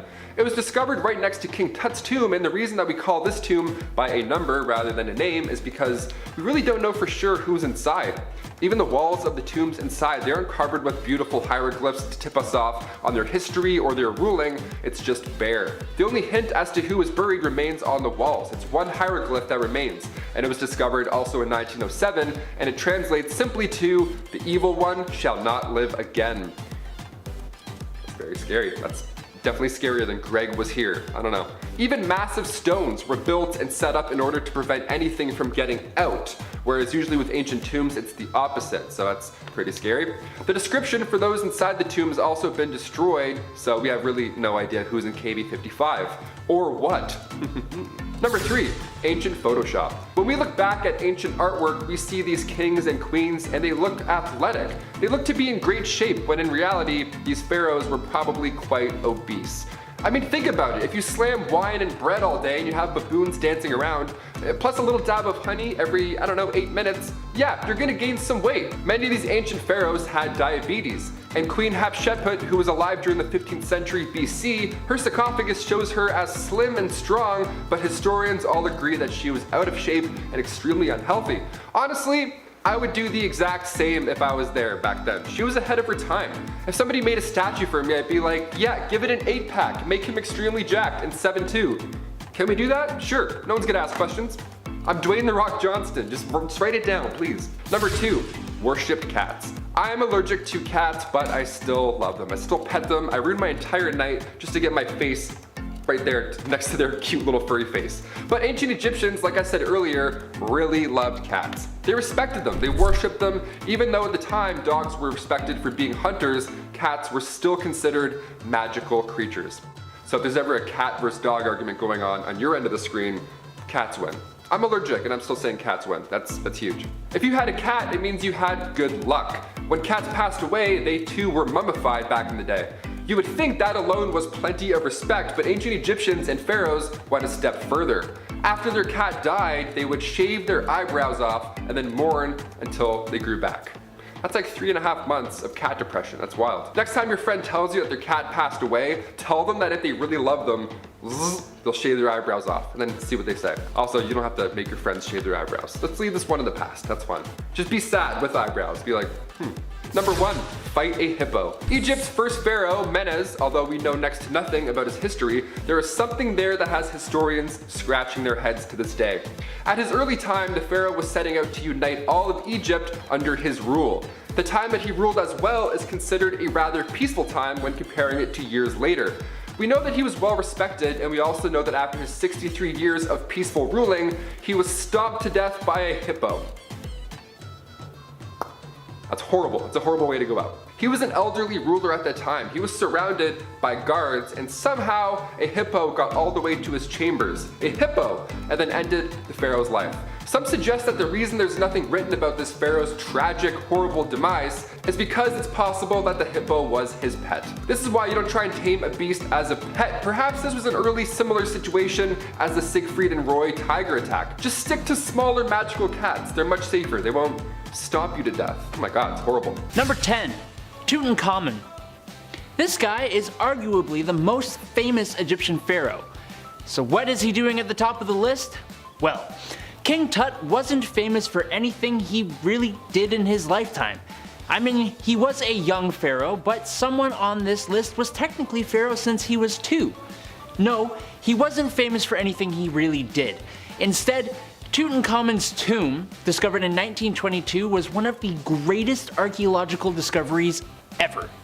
It was almost entirely intact, and his sarcophagus was incredible. Tutankhamun only lived to the age of 20, and how he lost the spark of life is actually still a mystery. He may not have done much other than a lot of religious reforms, but he managed to find another way of living forever. Number 9, Djoser. So, with King Tut, he didn't really do much in his short lifetime. With Djoser, we actually don't really know a lot of what he did. Also, like Tutankhamun, it was what he did for and after his departure from life that made him famous. Djoser was responsible for the construction of the limestone step pyramid at Saqqara, the first of its kind. It was a huge architectural achievement. A building that stays structurally sound no matter how big it gets? Well, knock me down and call me Susan. The pyramid was actually completed after he lost the will to live by his official Imhotep. Number 8, Amenhotep III. Okay, on to the members of the list who we know did something significant for Egypt during their time on the earth. Amenhotep III ruled an artistically and financially successful Egypt. He had pretty stellar reviews on Google for his trade relations, which boosted up the economy of Egypt, but it was his artistic side that got him a bit more of a lasting recognition. He is the pharaoh with the most statues of himself. He created tons of monuments and a lot of stone scarabs that still hold up with tons of stories of historical events. I want some statues myself. Is that weird? Probably. Number 7, Hatshepsut. Now look, women in Egypt had high status and were respected more than in other parts of the world at the time. But a female pharaoh, while not unheard of, was unfortunately still pretty rare. Hatshepsut here was known as the most successful of those female pharaohs. Her father, King Thutmose I, wanted her to inherit the throne, and to that end, she was brought up learning how to lead. She reigned for 21 years after the death of her husband, and everything she did, from tons of construction projects to creating trade routes, went off without a single hitch. The people of Egypt lived in peace for her entire rule. Number 6, Thutmose III. Thutmose III was, surprisingly, the son of Thutmose II, who was the husband of Hatshepsut. You know, number 7, the most successful female pharaoh. So that's the kind of cloth we're working with here. Thutmose was only 2 when his father bit the dust, so while he was technically the next pharaoh, his stepmother took over with him as co-ruler. This guy's contributions to the Egyptians were tremendous though. He was literally called the Napoleon of Egypt, which shouldn't Napoleon be the Thutmose III of France? Either way, Thutmose III. He helped expand Egypt like none before. He was a dope warrior and he helped in the construction of a lot of stuff. Most importantly, the Temple of Karnak. That's how you make mama proud. Number 5, Xerxes I. You've most likely heard of this guy. If not from his historically inaccurate portrayal in 300, then at least from 1 or 2 history classes. But Adam, wasn't he the emperor of Persia? Yeah, well guess what my little bees? Egypt was part of the Persian Empire, which makes him pharaoh as well. This guy gets a pretty bad rap in history. But who wrote that history? The Greeks, who despised him for his attempted invasion of Greece. Oh, I'm not saying he was great or anything. In fact, he had a bit of a disregard for the traditions of the Egyptians and their way of life. But you cannot tell me that he was not significant in history. Xerxes the Great makes this list for his infamy more than anything else. Number 4, Akhenaten. So this is gonna be the second not so beloved pharaoh on this list. But disdain for Akhenaten didn't come from war, or the fact that his massive army was defeated by a group of a couple hundred Greeks. No, Akhenaten here was infamous for his devout following of a singular god, Aten, the god of the sun. He actually moved the capital of Egypt to a new location that he titled Akhetaten, or Horizon of Aten. And he kinda made everyone else worship the single god Aten as well. He was famous for a different reason though. Akhenaten was married to Nefertiti. She played a huge part in his religious plans, and she is well known in history for the limestone bust that was made of her, and has been copied so many freaking times. Number 3, Khufu. When you think of Egypt, there is likely one thing that pops straight into your mind. If you say anything other than the Great Pyramids of Giza, you do not pass go, you do not collect $200, and you lose. Khufu is the pharaoh you have to thank for this wonder of the ancient world. We still sorta don't know exactly how it was constructed, but this Goliath limestone and mud brick structure was the tallest building in the world for like 4,000 years. It was built as the housing for his tomb and as his stairway to heaven. No, not the Led Zeppelin song. It has 3 chambers inside of it plus a gallery that we've discovered so far. As for what else Khufu contributed to ancient Egyptian life, we don't have much in the way of texts about that yet. But if this is the main thing, then I mean, I'd take it. Number 2, Cleopatra. How could she not be on this list? She was the very last pharaoh Egypt ever had, and she was arguably one of the most famous ones. Not only becoming a figure in history, but a character in literature, theater, and media. Cleopatra VII was pharaoh in Egypt from 51 to 30 BC, and it was one hell of a reign. She introduced tons of reforms to improve the Egyptian economy. She was an awesome diplomat and a scholar. She didn't have things too easy though. Having to fight her own brother for the throne and having to do some diplomacy with various famous Romans. Things kind of fizzled out near the end, but she certainly ended the line of Egyptian pharaohs with a beloved bang, as was her style. Number 1, Ramses II. Alright, this one was definitely the one I thought of first. Ramses II is arguably the most famous of all the pharaohs. He reigned for 67 years. He had 96 children. He had a crazy successful military campaign conquering the Hittites, Syrians, and Nubians. No other pharaoh that we know of has been able to build like he has. He lived to the age of 90, which is insane for back then. And he professed himself a god, which I'm sure some people actually believed.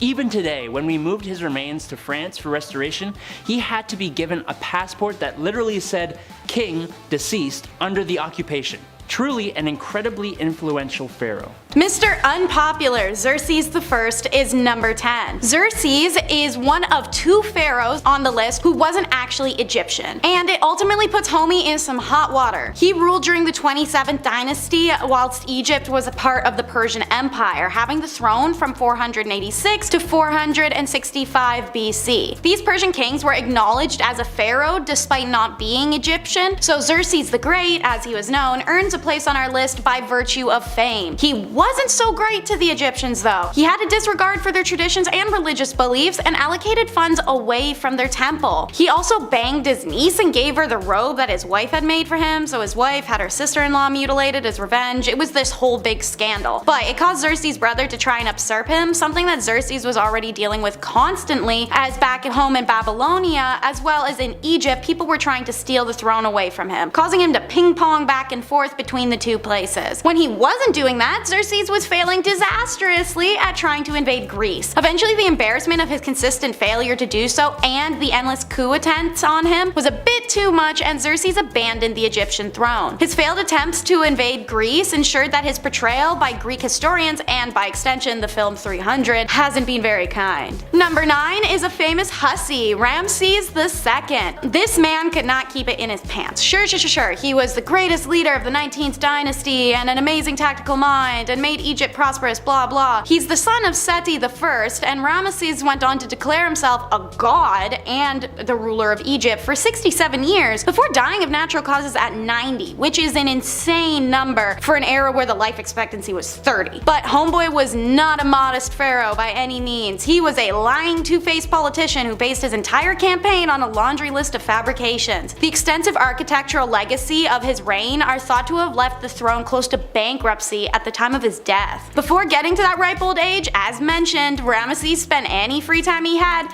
banging. Enough to sire between 100 to 200 children in his lifetime. He even outlived 12 of his sons. Ramses was one of the first rulers to take on the title of the Great before it was cool. All in all, he was pompous and spoiled. He left behind more statues of himself than any other person in the history of the world. He was obsessed with outshining all those who came before him, and he would tower over all those that would follow. Speaking of testament to ego, number 8 is Khufu, the son of Seneferu, which I'm probably butchering, who is the first pharaoh to build pyramids. Khufu was on a one-upping mission since day one. He commissioned the pyramids of Giza, one of the last standing 7 wonders of the ancient world, which by the way we learned not too long ago is lopsided. The pyramid was originally covered in white limestone adorned with gold, and since stripped away by greedy tourists over the last 4,000 plus years. He used his platform to also establish mining and trade from what's now modern day Lebanon. Unfortunately, while he brought greatness to Egypt in ways of infrastructure and economy, socially he inspired a lot of mixed reviews due to his use of forced labor and a dismissive nature. The ancient Greek historian Herodotus was a particular critic, depicting Khufu as a vicious tyrant who used slaves to build his great pyramid. Now, many Egyptologists believe that these claims are merely defamatory, guided by the Greek viewpoint that such structures could only be built through greed and misery. If those rumors are true, then Khufu had high expectations and forced labor and no one liked him. If they're not, then he wasn't a bad guy at all. Number 7 is Cambyses, the animal hater. This is the other Persian pharaoh on our countdown, and he too enjoyed picking on the Egyptians he ruled, but in a very indirect way. See, Cambyses enjoyed watching animals suffer. It said in his spare time he put on fights between lion cubs and puppies and made his wife watch as they tore each other apart. In fact, nearly every story coming out of Egypt at the time of his rule told about Cambyses involved him ruining the life of one animal or another. Early on, he went to see Apis, the bull that Egyptians treated as a god. Right in front of the priests dedicated to Apis, he pulled out a dagger and just started stabbing the bull until it died, laughing at them and saying, "This is a god worthy of the Egyptians." What a prick. Number 6 is Menkaure, the pharaoh who refused death. Even though the title of pharaoh calls them undying and the pyramids are built to take them to the afterlife, you can't blame a person for still being fearful of what happens after they close their eyes for the last time. 25th century BC pharaoh Menkaure is the poster boy for that fear. An oracle once came to him and reportedly told him he only had 6 years left to live. Menkaure was terrified and decided to do everything he could to avoid it, even fool the gods. His biggest plan revolved around the idea that as long as night never came, a new day could never start. If a new day doesn't begin, time couldn't pass, so he couldn't die, right? Right. Anyways, on this basis, for the rest of his life, he lit up all the lamps he could and convinced himself it was always daytime. He would not sleep and forced countless serfs to suffer with him this way. Every night, he stayed up drinking and celebrating the success until the day he died, because the gods will always have the last laugh. Sorostus, the genital king, is number 5. Why genital king? Well, aside from being one of the greatest military commanders in Egyptian history, he commemorated his success in a unique way, by setting up a big pillar with a picture of someone's genitals on it. Male or female, he wasn't picky. He sent warships and troops to every corner of the known world and stretched his kingdom further than anyone else ever had, leaving these pillars on sites of every battleground. Aside from genitalia, genitalia, the pillars were of course ingrained with how he had subdued his enemies and how certain he was that the gods were in favor of his invade everyone policy. Quite cocky of him. The genitals depicted were based off of how valiantly their opponents had fought their invasion. Male depiction indicated that they were strong and brave soldiers, but the female depiction, well, it meant the word that we are all thinking. These pillars were left all across the continent and they stood the test of time. 1500 years later, after being erected, they still stand in Syria, engraved with the genitals of failure. Look up the word spoil and you'll see number 4 is Pepe II. He was the longest ruling Egyptian monarch, surviving 94 years on the throne. The first half of this rule he brought prosperity and grandeur to Egypt. Second half, nowhere close. In fact, it's the mark of the sharp decline of the Old Kingdom of Egypt, as economic disarray was due to him virtually having no oversight. Pepe was made pharaoh in his early teen years, so naturally he got the spoiled brat treatment from mommy. A great example is shortly after being crowned, an explorer sent to trade and collect ivory, ebony, and other precious items had written him a letter reporting that he had met a dancing pygmy. Why? This is the greatest thing Pepe had ever heard! He had to see it for himself. So he demanded its transport back immediately and to abandon all precious materials they'd gathered in return for a high reward. Well, he got his dancing pygmy and he got pretty much everything he's ever asked for. He learned to accept that he was more important than other people. By the time he'd grown up, he was so corrupt that he made his serfs strip naked, cover themselves in honey, and follow him around just to keep the flies away. Number 3 is the klepto gaslighting Amasis. He's remembered as a total prick. Amasis actually made his way onto the throne after the current pharaoh had sent him to calm down a rebellion, but when he got there he realized the rebels had a pretty good chance of winning, so he decided to lead them instead. Amasis decided the best way to tell the king about his change of sides and a declaration of war was by lifting his leg, farting, and telling the messenger to take that back to the king. He was a rampant alcoholic as well as a kleptomaniac. Apparently he would steal his friends' stuff, put it in his own temples, and then try to convince them that they had never owned it in the first place. However, amongst all his bratty behavior, Amasis brought some major reform to oracles. One example actually comes from when he was a poor thief on the street. When he had been caught stealing, he'd been sent to stand in front of oracles who were supposedly be able to divine tell whether he was innocent or guilty. Well, once he was king, he remembered which oracles had pronounced him innocent of the crimes he had committed, and had them punished for fraud. Because if they'd actually been able to speak to the gods, they would have known he was always guilty. Number 2 is cutting down on crime, Actus Sains. Amasis wasn't tolerated for long and he was overthrown the way he'd done to his predecessor. This time the rebellion was led by the Ethiopian Actus Sains, who believed in a gentler approach to kinghood. Actus Sains fought for the crown literally because of a magic spell he'd heard about, and also to deal with Egypt's criminals in a flashy new way, controlled exile. Every person who committed a crime he ruled would have their nose cut off, and then they'd be sent off to the town he called Rhinochlora, literally the town of cut off noses. It was exclusively populated by these now noseless criminals struggling to survive in the harsh landscape, drinking dirty water and eating trash or the odd stray quail that came through. Something like this may have seemed harsh, but it was actually considered benevolence at the time. Roman chronologicers of Rhinicola, or Rincolora, whichever it's pronounced, wrote an example of how Actus Sains was actually considering a kindly manner towards his subjects. So keep that in mind when you're doing a comparison of now versus then. And in at number 1 is Akhenaten. This pharaoh was so hated that the Egyptians themselves